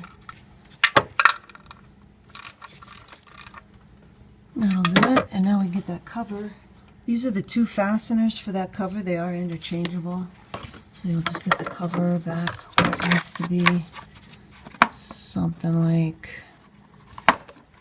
that, I guess. It was kind of tucked in. And then hopefully one of those will align and we can get the other one going. I think I'll probably start with this top one. Might be a little easier to reach. Not really easy to reach, but nothing back here is easy to reach. I think I got that one in there though. And the other one is down there in that depressed area. And then torque on those is also low. It's 7 foot-pounds, 84 inch-pounds. If you want to get a torque wrench in there, I don't think it's really necessary. Just don't overdo it because you're going into the timing case cover.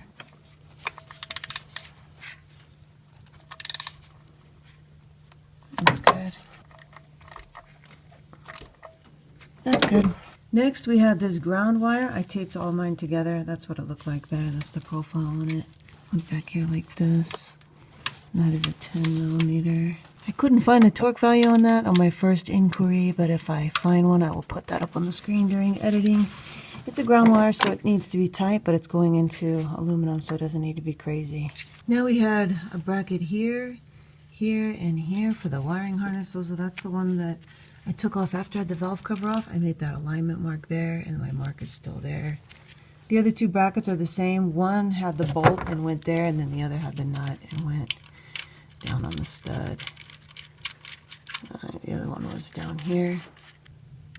That's how those are supposed to look there. Then we have this little tiny 10 millimeter that goes right back in here. There it is there. Now we can grab this one. That's going to go in that one right there, and that was that 12 millimeter. I believe it's the same fastener as the other side that goes into the surge tank. I'm just going to get this hand tight though, because we're going to have to be able to move this some when we get the surge tank on. It's going to be somewhere around here. That's the position that it's in. But as far as when it connects to the surge tank, we might need that little extra wiggle room. Next, this piece, and that went right on there. That is this little nut on this stud, 10 millimeter, and then 12 millimeter here, and then one on the other side down here. And get all those snug.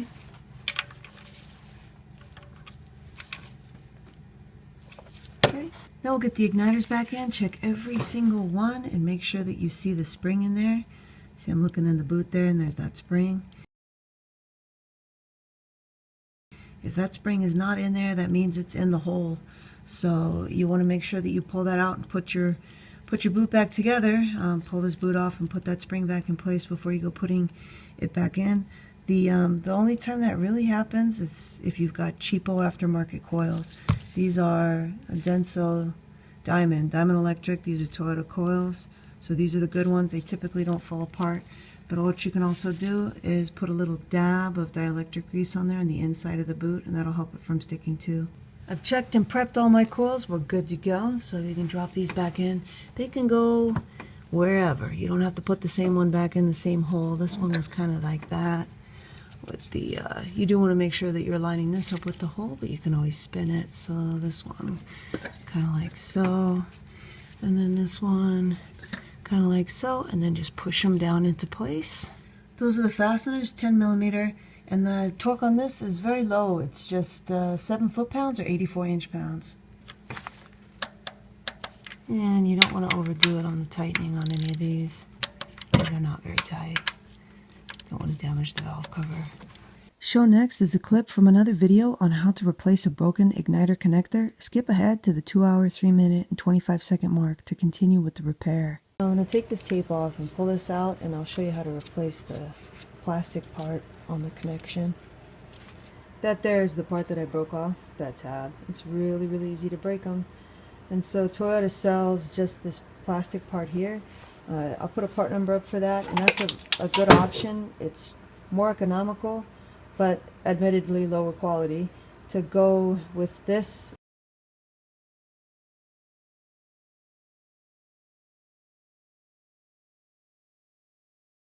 you get the wires on here, and I guess some people just splice it in, but there isn't a reason to do that, since we can take this plastic part off and just keep all those same ends and just pop this plastic part. So I'll show you how to do that. If you buy this from Amazon, you'll get it like this, like I said, with the wires in it. We need to take that out. If you buy it from Toyota, you won't get the wires, you'll just get the end product, which is what we're going for here, so to speak. I'm going to use a real small screwdriver. There's two ways you can do this. You can either, let me get it to focus, you can either get in here with a real small screwdriver and press this little black tab down. You can sort of see the little tab there, that little tab.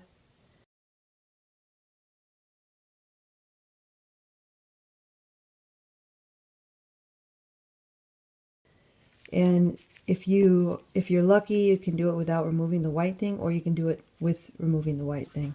On the Toyota one on the vehicle, we'll probably have to remove the white thing. But what I'm going to do is I'm going to put this in here, little small screwdriver, and I'm just going to try to press that little black tab.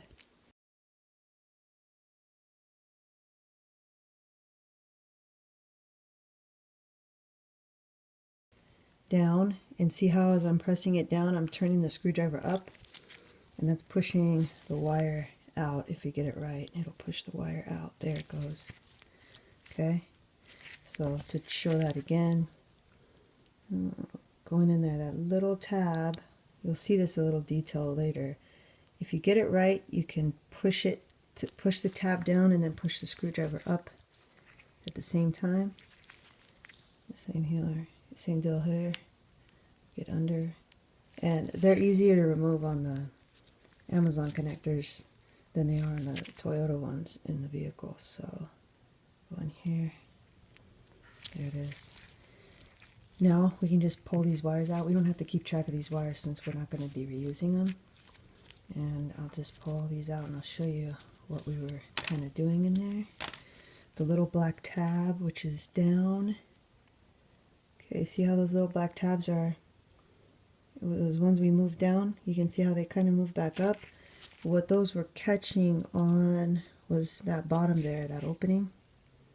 So we're just trying to get in there to clear that and then pull the wires out the back.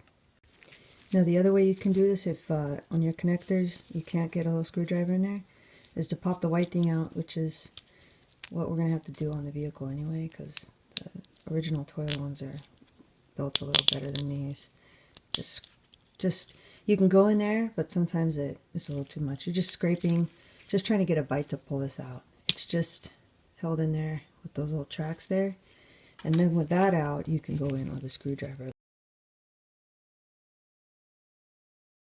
Say you only have this size of screwdriver, you can get that in there to get those hooks down. It takes a little bit more finessing. But like if I go in with this little one, push that little thing down and move back, and then push that. See, it's out.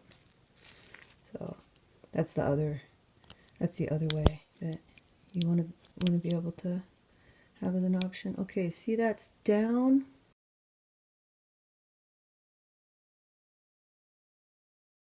You can actually see how that little tab moved down.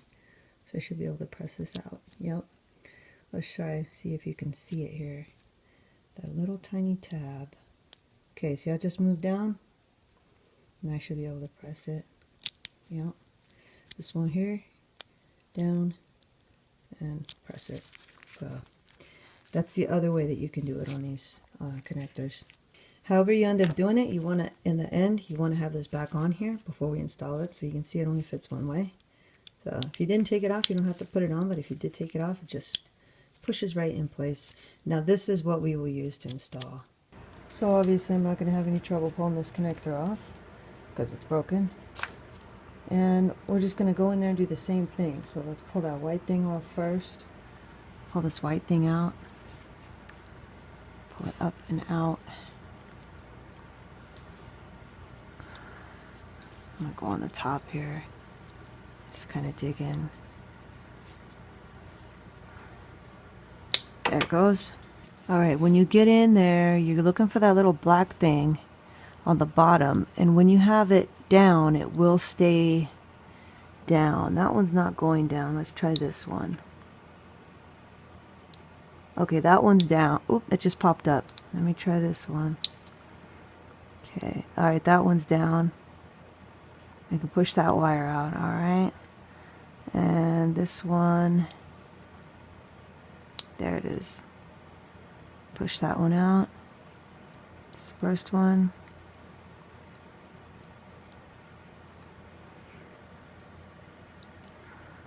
I'll have to come back to this first one. Let's try this last one.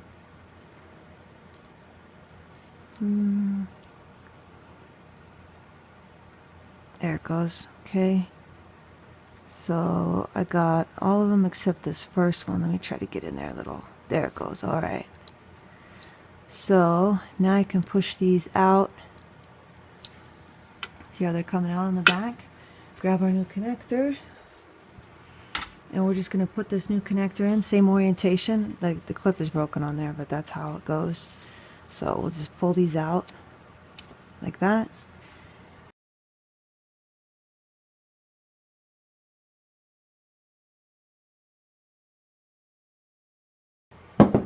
And now these are going to go back in those holes there, same order.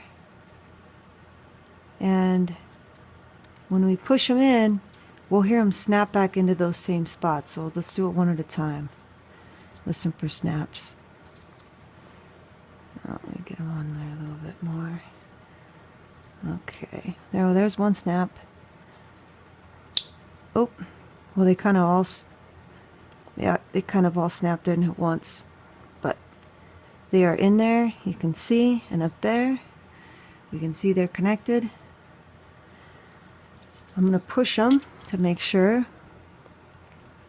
Yep, that's in there, that's in there, that is in there, those are all in there. Let me double check that one. Seems like I might have to press that one in just a little bit. Nope, that's good, that's in there. And now we can snap it back on and we have a new connector. Now I believe we can grab our electrical harness and start plugging things in. Grab this harness, I just kind of tucked it over to the side. This is coming back over here. Disconnecting these was not much fun because of their ability to crack, but connecting them should be pretty fun. So this was our camshaft exhaust sensor, our camshaft position sensor for the exhaust. We'll get that on there, push that down, snap, snap. And let's see, move my right. We got our 5, 3, and 1 igniters. Those are very well constrained. I got the tape off 3 first, so 3 is going in first. That's our snap. That's our middle ignition coil. Reach around and get this off. Get that one in. Alright, so there's our number 5. Snap. Give it a little wiggle, make sure it's not going anywhere. It's not. Already did that one, and then this one here. Snap. Give it a little wiggle. Okay. So we got the exhaust camshaft position sensor, and then this igniter, and that one. And then let's go ahead and put this back in here, I think. Snap that down, snap. And this one too. Oh, I don't mind that thing on that. Back a little bit. Snap, and we'll leave this one undone because we want to be able to work on that fastener on the bracket when we get the surge tank in. And we'll also leave these 4 down here. We'll leave those disconnected until after we have the surge tank on. And next we can get those fuel injectors plugged back in. This is very well constrained. It looks like it's only going to fit one way. You'd have to really work to get those mixed up, but remember this is going to be going on here and that's going to be going on there too, so we'll get those plugged in. Snap, snap, put that on there, line that one up, snap, push that down, and then give these a good wiggle, make sure these aren't going out anywhere.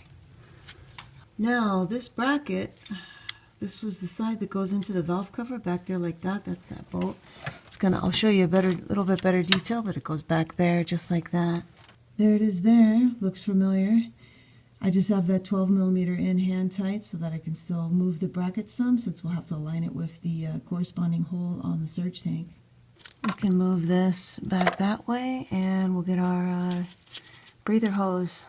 It was a little dodgy removing this, and so I was very surprised when my local Napa had an exact replacement hanging up ready to go. So there is the part number. I'll also put up the Toyota part number. This is from Gates, and obviously it's going to be a lot cheaper than from Toyota, but it's a perfect match. I also like this right here. It seems that they've gone in with like some kind of like a little 2-layer deal. That's the new one on the left and the old one on the right there, so I like that. I gotta swap out the clips and this specialized fitting here. If you get this Gates one, the yellow line goes here to the valve cover, and the white line side is the side that goes to the throttle body.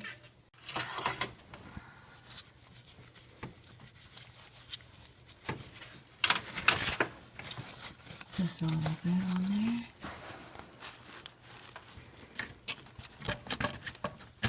There we go. All right. Here's our surge tank. We can remove this old gasket set and put on the new ones. These are blue because these are Fel-pro, just like the ones that we're putting on. Yours may be orange if they're the original Toyotas, or they may even be black if you have a very old model. You want to either have the blue or the orange because they did a little change on the design compared to the black. It's apparently normal on these 2GR-FEs to have a little bit of oil on this plenum, but I just want to show you the profile on here. There is that symmetry, and they only fit one way, so that's cool. So we can take out all these old gaskets. Now we'll go around with the shop towel and clean up these channels. Just don't drop anything in. We can grab our new gaskets now, take a look at each one, make sure there's no kind of defects, since this would cause a vacuum leak if you had a problem with any of these gaskets. Once you're good and satisfied, put it into the channel and make sure you work it around very well to get it in there so that it's not going to fall out, since we're going to have this facing down when we go to install it. So just take the time to go around each one, make sure it's in there really well. Again, they only fit one way, they don't fit this way, they only fit one way. Once you got them in there real well, you should be able to flip it upside down and shake it, and they're not going anywhere. I just noticed on these new ones that they don't have this little tab like the old ones do. The old ones have that little tab there, even though these are both Fel-pro. Here are the fasteners for our surge tank. Remember, we've got these 4 bolts that are the H5s and then the 10mm nuts. Take a look at each one of these fasteners very well. Make sure there's no oil on the threads. If there is, clean it off. Make sure there's nothing that's obstructed. Make sure the threads aren't bad, because we're going to be putting this into that aluminum intake manifold, so we don't want to cause any troubles in our threaded area on the aluminum. And then same deal here, just look at the inside of those threads. Those are going on the studs, which are this, you can always replace studs, but make sure you have a good look at the bolts and that they're nice and clean. We're going to be putting the surge tank on now, so this is going to get all blocked. So last chance to check and make sure, especially that you have the electrical connectors all in. Remember, we have each of the ignition coils or igniters, and we've got that exhaust cam position sensor, and then these two, both of the oil control valves, we can get those with the surge tank in place because we did that when we disassembled it. Same with that camshaft sensor for the intake, we can do that later, and then that we have to wait until we get the surge tank in.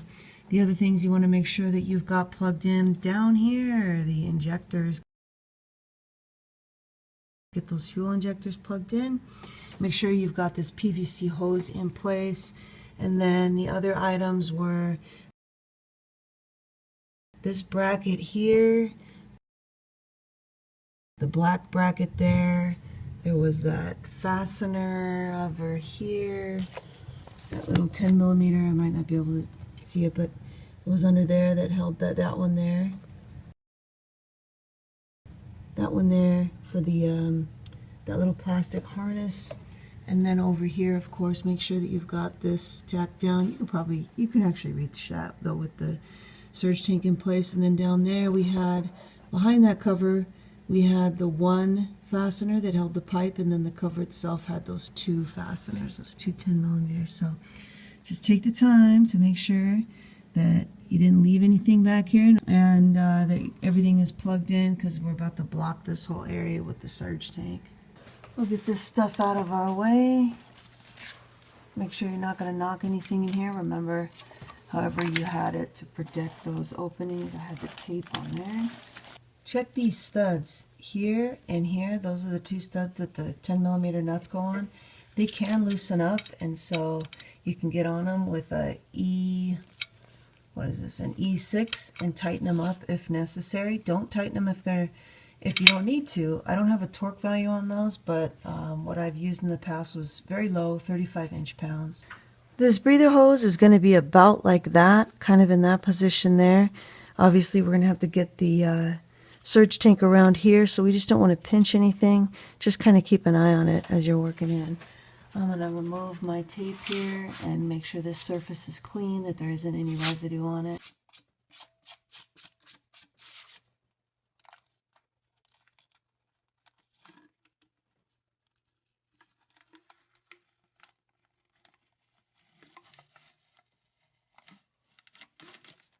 It only needs to be clean in the places where the gasket actually touches. As you remember from before, there's big areas like all right here and right here where it's dirt collects because it's just open, it's not actual mating surface. Alright, that looks good. We're looking to line up our edge corners here with these studs and not get wrapped up with this PCV hose. If you left this a vacuum line on that goes to the brake booster, like I did, you'll just kind of have to aim for it going back there. But with these brackets off, it should go on a lot easier. So let's see. Sneak back here and get that lined up on my studs there. There we go, one. And the other one, oh, looks good. Okay, still can move that hose. And we're all set.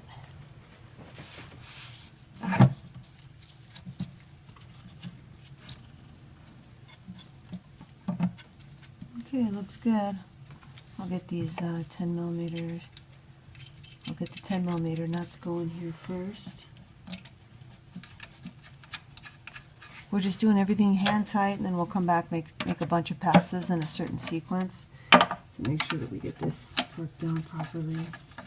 Before we put in more fasteners, let's take a look around the back here to make sure that that bracket is free. It is. It's not interfering with anything, and we'll be able to move that and get it into the right position. We'll check that as well on the other side. Again, make sure you got all that stuff connected. Last chance. Come over on this side and have a look at that same bracket. If we kind of peek through here, let's see. All right, I'll put the camera here and just kind of reach my hand around right here.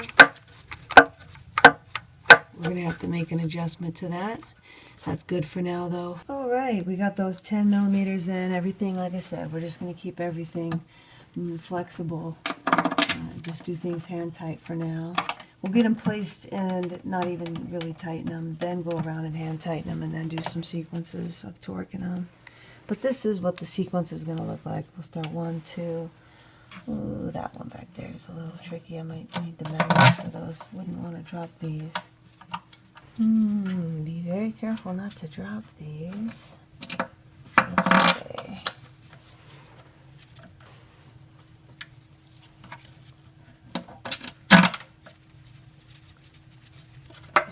Alright, now we'll just hand tighten them in our sequence, which is going to be 1, 2,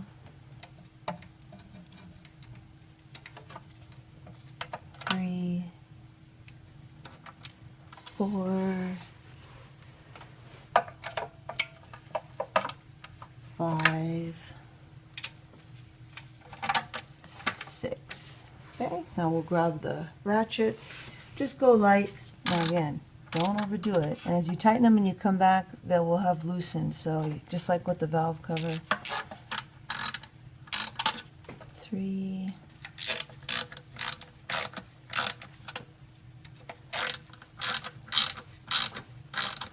4,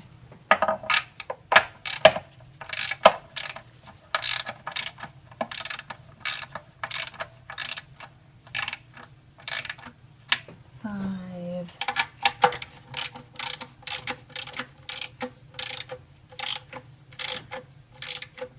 6, and we'll just keep doing that again and again, slowly working up. 1,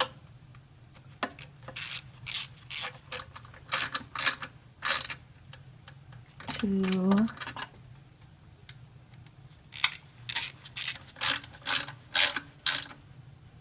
3, 4,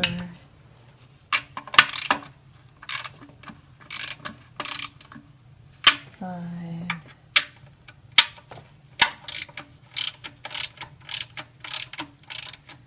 6,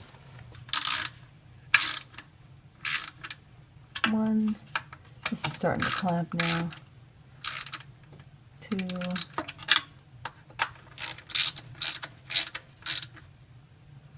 3, 4,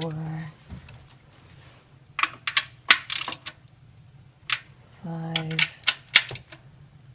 6. Yeah, that's clamping, so we'll come back with the torque wrench in the next pass. 2,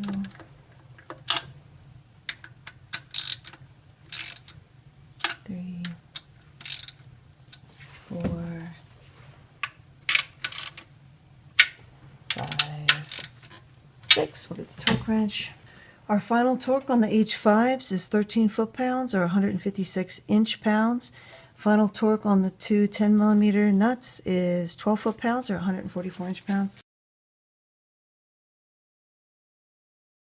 So I got my torque wrench set here to 108, and we're just going to see where everybody is, get everybody at 108, and then we'll just slowly work up to those values.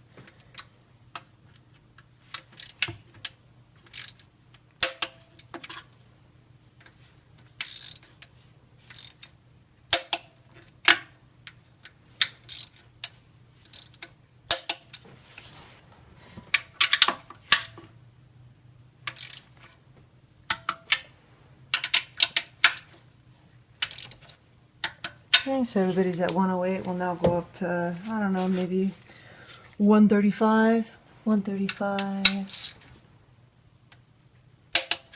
Just turn just a tiny bit more.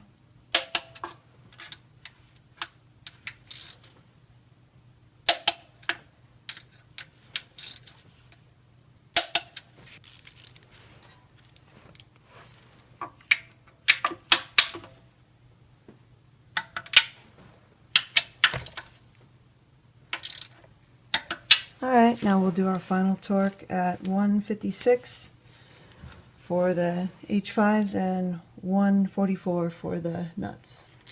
156.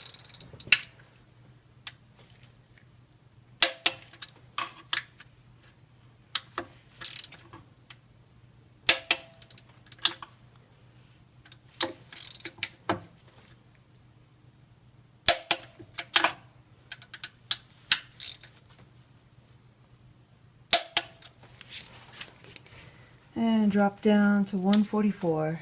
144.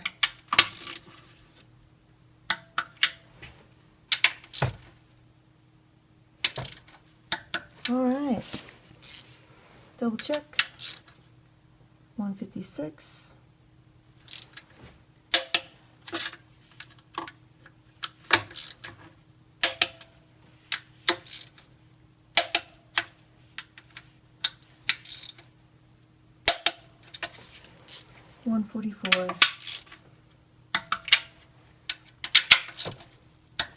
All right, we're good. Now we have these two 12mm bolts left, one for that side bracket and one for that side bracket. I'm just going to reach around here. You've seen this back here, so you know there's not much that I can do with the camera. So I'm just going to get that, reach around and grab that bracket and get it lined up with the surge tank. Took a few minutes of fiddling around to get that fastener in place there. The other one we already had in place, but it was loose. You want to keep that one loose so you can move the bracket around. The only tip I can kind of think of is that you have to move the bracket up. So these are slotted, see that? So the bracket's going to tend to be down. You got to hold it up as you're trying to fiddle around and see where that receiving threads are on the back of the surge tank.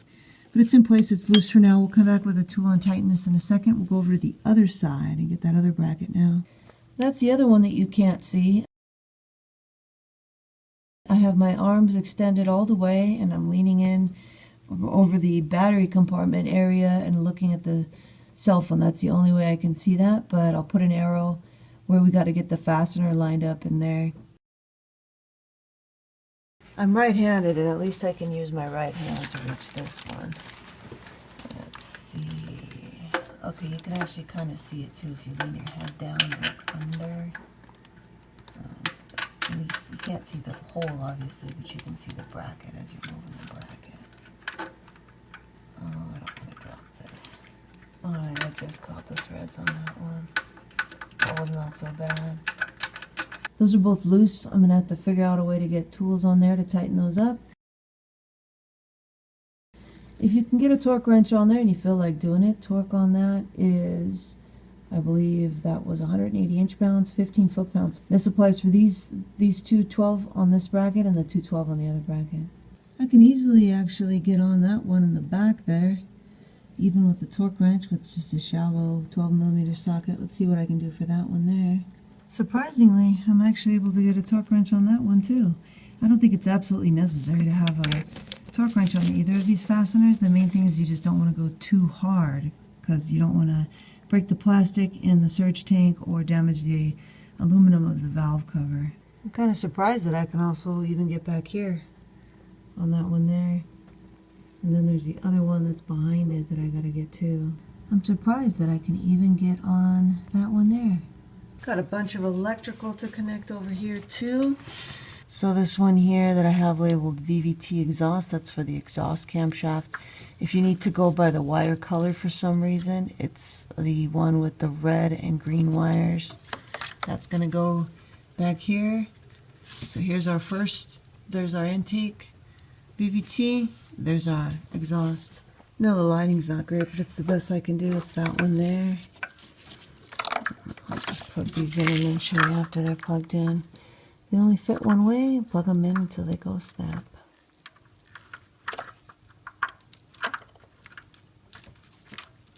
Snap. Alright, now we've got our VVT intake. Colors on that one are white and green with a red stripe. Snap. Now we'll do our Intake CPS. That's its own deal. And get them on there. Snap. And this one is the one right up here. Snap, and give them all a good wiggle. And then we'll go back and do the that harness bracket. I'm just going to reach around and push it in place, and then I'll just take an image for you.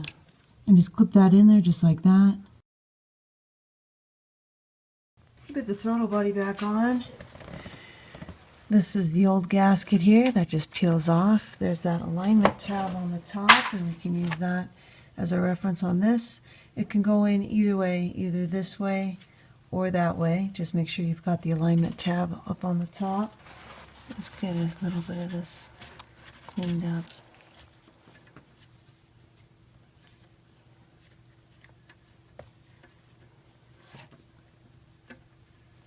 Oops, gotta turn it a little bit. There we go. Alright, make sure that's in there real well. Those are the 4 fasteners, 10 millimeters for the throttle body. And remember, we've got the bracket down in the bottom corner. So we'll put this up here like so, and then grab this bracket. This bracket went on there like that. Get that one in so I don't forget it. Torque on these is very low, 7 foot-pounds, 84 inch-pounds. Get them all in and hand tighten before going down and tightening any one. Just make a couple passes so you get a good seal.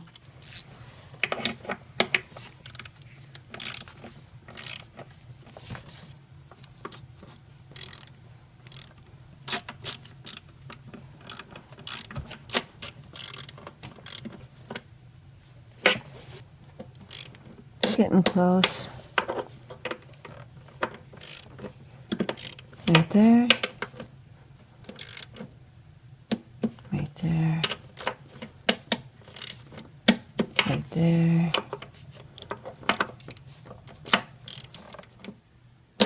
Right there.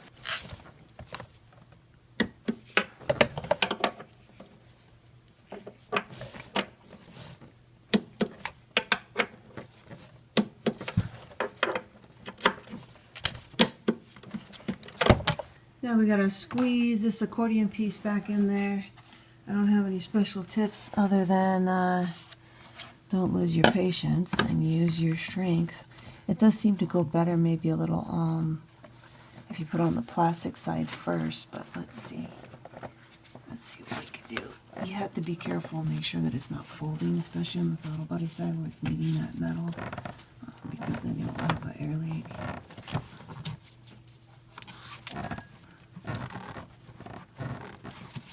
It's caught.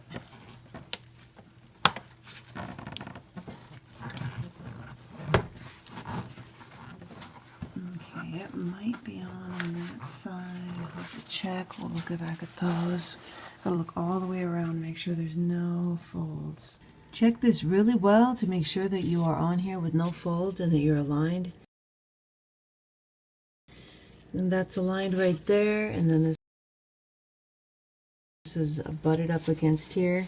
Go underneath and look to make sure that it's butted up against those little guides like that. And then on this side, there's also on the top this little guide right here. See the darker plastic? That's part of this unit over here. You want to make sure that you're in there and then go around the sides.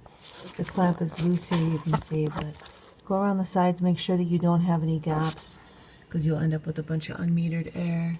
Once you're happy with the hose placement, tighten these down real well.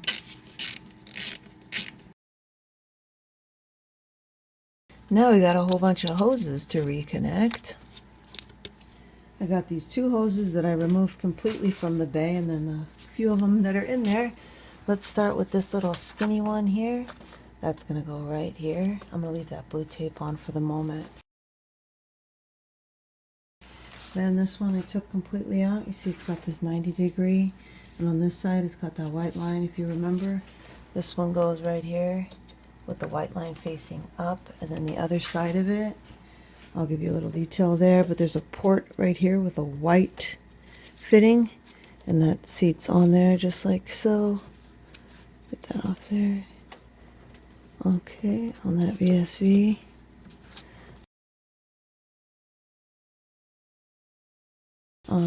Then we have this clamp right here, which just kind of holds these two together so there's not stuff flopping all around. You can see where that blue line is. And sometimes there's like an extra little piece of plastic on there. It looks like it's fallen off on this one. Then this one here, it's got the very large diameter on one end and the small diameter on the other. That's the small diameter and that's the large diameter. Open up the clamp here. Okay, and then down here, same deal.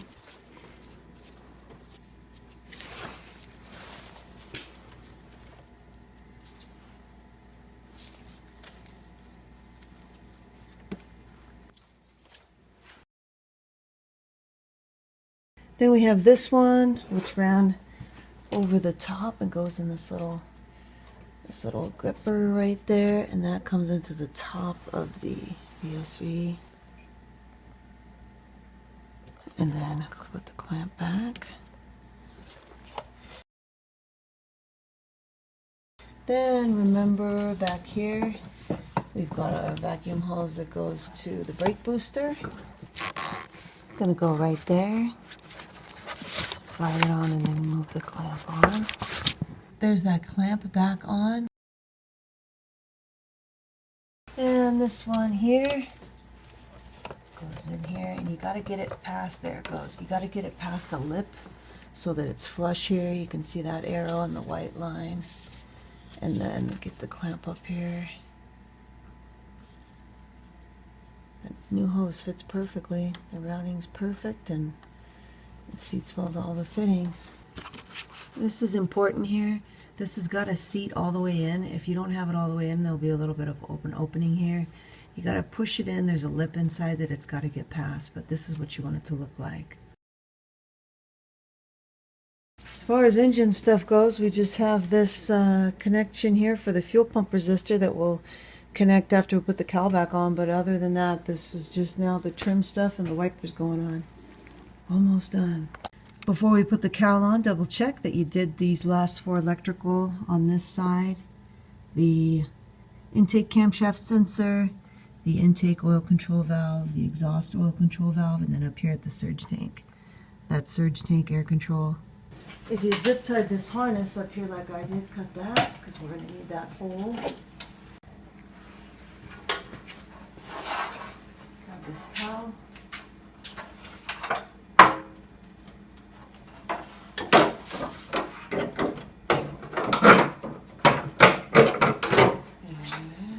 Those are the fasteners for the cowl. The big 14mm nuts are going on those strut towers. The torque on these is high. I think it was 66 foot-pounds. Then these 10mm, there's 5 there. They go in the center. Torque on those is real low. I'll put that value up as well. I just got those nuts there in hand tight, and you'll notice that this is the smallest hole on the cowl. The others are larger. That hole is larger. That one is larger. And this one is slotted down there. So when you're installing this, you probably want to put this 10mm in first, and then because you have some more wiggle room on those down there, but you don't have so much wiggle room on that first one. One 10mm, 2 of the big 14mm nuts, 10mm, 10mm, 10mm, 10mm, and then the 2 nuts. Be sure to torque the nuts down properly to that full 66 foot-pounds, because this is part of the strut assembly.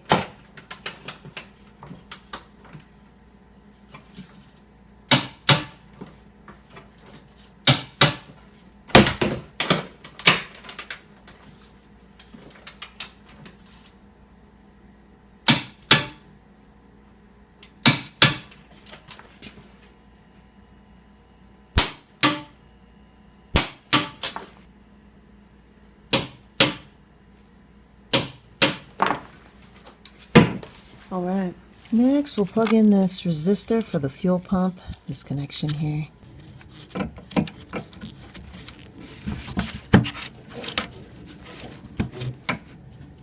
snap. Give that a good tug, make sure that's not going anywhere. We can clip this electrical back in. There was one over here by the brake fluid reservoir, and then behind there's one right there, and one here, and one there. That there is what's going to align with that grommet.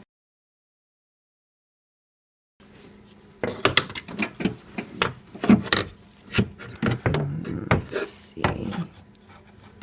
Okay, and then I'm looking over on the other side because I got to align those other spots. All right, that's good. You want to align those two spots there as you're putting that assembly in, and then the other one down there. Those are the 3 fasteners for the motor assembly. They got those big washers on them, and they're 10mm. Torque on these is low. If you want to use a torque wrench, just 63 inch-pounds. Now the big plastic cowl piece on the side that goes towards the windshield, there's these features. You want to make sure you get the glass tucked in between there.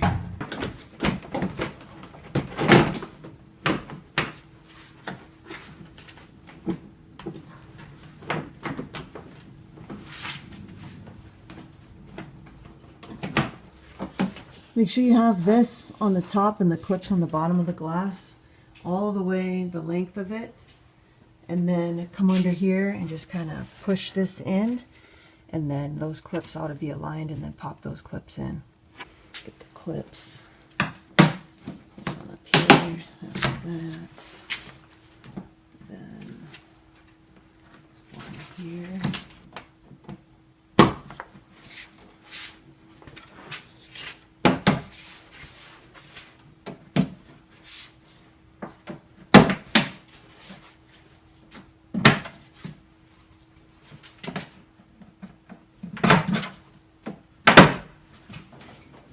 On these trim pieces, there's 2 spots, one here and one there where they connect in. So just kind of have to work them into place. And now we'll do the wipers. You can see there on the drive shaft, there's splines. And there's corresponding splines on the inside of here. So we just want to get as close as we can to our tape. And if we're off, we'll be quite a bit off, and we'll just pick it up and move it 1 spline. The driver's side arm has a D on it right there, so we'll just fold it. And then I think it's about here. We'll see how close I am. It seems to like that spot, and we'll take that, one of those, what was this, 14 or 12? 14mm, and just do it hand tight on here, because as soon as you fold this, it's going to want to spring up. Do it hand tight and then check how close it is on the windshield. All right. And looks like that's it. It's right. The blade is right to the tape, so that's good. We can go ahead and torque that down. Torque on these is 18 foot-pounds.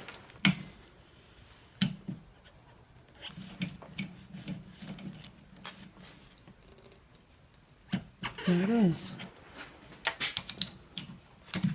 The other one, we have to lower the hood, fold it, and let's see if it's about there.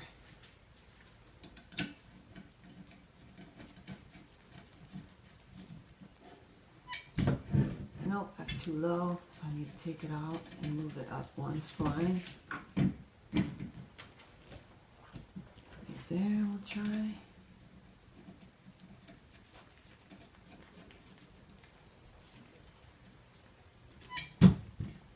And that's it.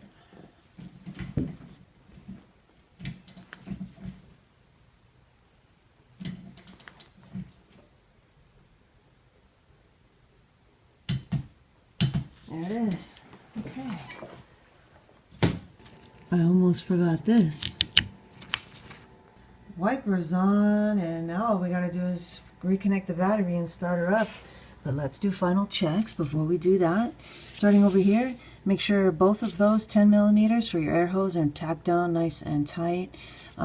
Make sure that you've got your hose connected well here. This hose is the one that comes over the top, goes down into this top port here on the VSV. The one on this port here with the white line, follow that one and it takes you back up just beyond the throttle body right there to that white line. This hose here is the one that has the big diameter on one side, goes to the surge tank and comes out into this other valve cover on the front bank, bank 2. And then what was the other one we had? Oh, we had this little tiny one that goes into the surge tank. And then this one, oh, I already said that one, right? That's the one that goes to that valve cover that we were working on, and I think that's it on hoses. Again, hopefully you got all your electricals connected in the back. You can always stick the camera back there and double check if there's something that was way back there, like your number 5 cylinder igniter electrical that you missed. Ooh, you might be taking that surge tank off to reach that, but maybe not. Maybe you can reach those electrical. And then over here, the ground wire, well, hopefully all that's done. Ground wire, all those electrical connections. Oh yes, this here. Don't forget to do your fuel pump resistor. That's an easy one to forget since it's on the cowl. And then check your bay for any tools, sockets, parts, anything at all, flashlights. And we'll get the battery connected and start her up. Got the battery reconnected at the negative terminal and we'll start her up. I want to run the scanner real quick here. It's not going to have any current codes or pending codes because the battery was disconnected, but there should be a record still of the permanent code. Read codes. So you stored will have none. That's right. Pending will have none. That's right. It should be in here. There it is. P0012. A camshaft position timing over retarded bank 1. So erase codes. Yes. It should still be in the permanent though until we go through the driving cycles. Okay, great. Alright, so now we'll start her up, get a few driving cycles in, see if this code comes back. Here we go. Alright. She started up, she sounds good. No check engine light. I'll let her run for a bit and let me see what the miles are on this Sienna. She's got just under 144,000.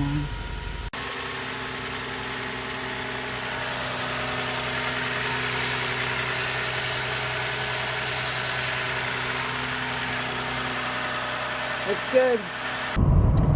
I've been driving for a few miles. Everything seems normal. I've only gotten up to about maybe 60 miles an hour on the roads that I've been driving. Tomorrow we'll be able to test her out on the big roads. I got a stoplight where I can speed up real fast here.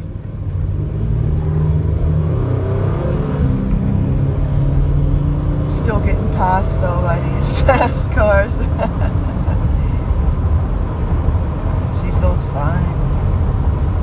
It's been a bit over a month, not quite 800 miles, and everything looks good. No issues driving, no check engine light or anything, but we're going to go ahead and pull the codes on this, make sure there's nothing pending. Let's see what we get here.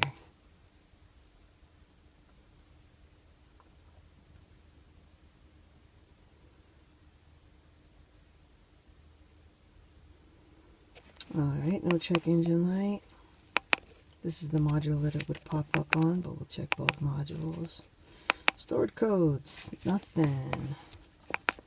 Pending codes, nothing.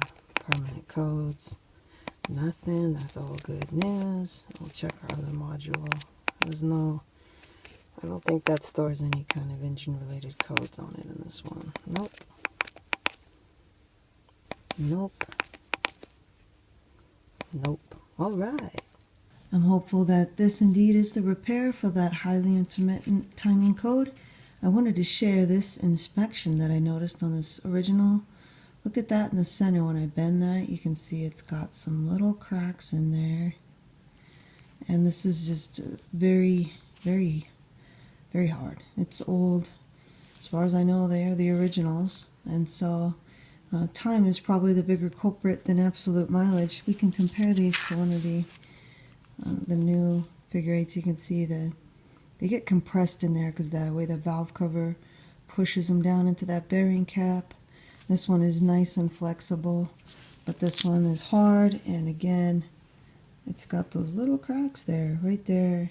Oh yeah, look, there's cracks there too. The same on this one as well. Well, this one has even more cracks. Look at that. So hopefully that is indeed, oh yeah, look there. Hopefully this is indeed what the cause is. At any rate, I hope this video was helpful for you on your dreaded 2GR-FE Bank 1 journey. For whatever reason you may have been going back there. Thank you for watching, and good luck with your repair.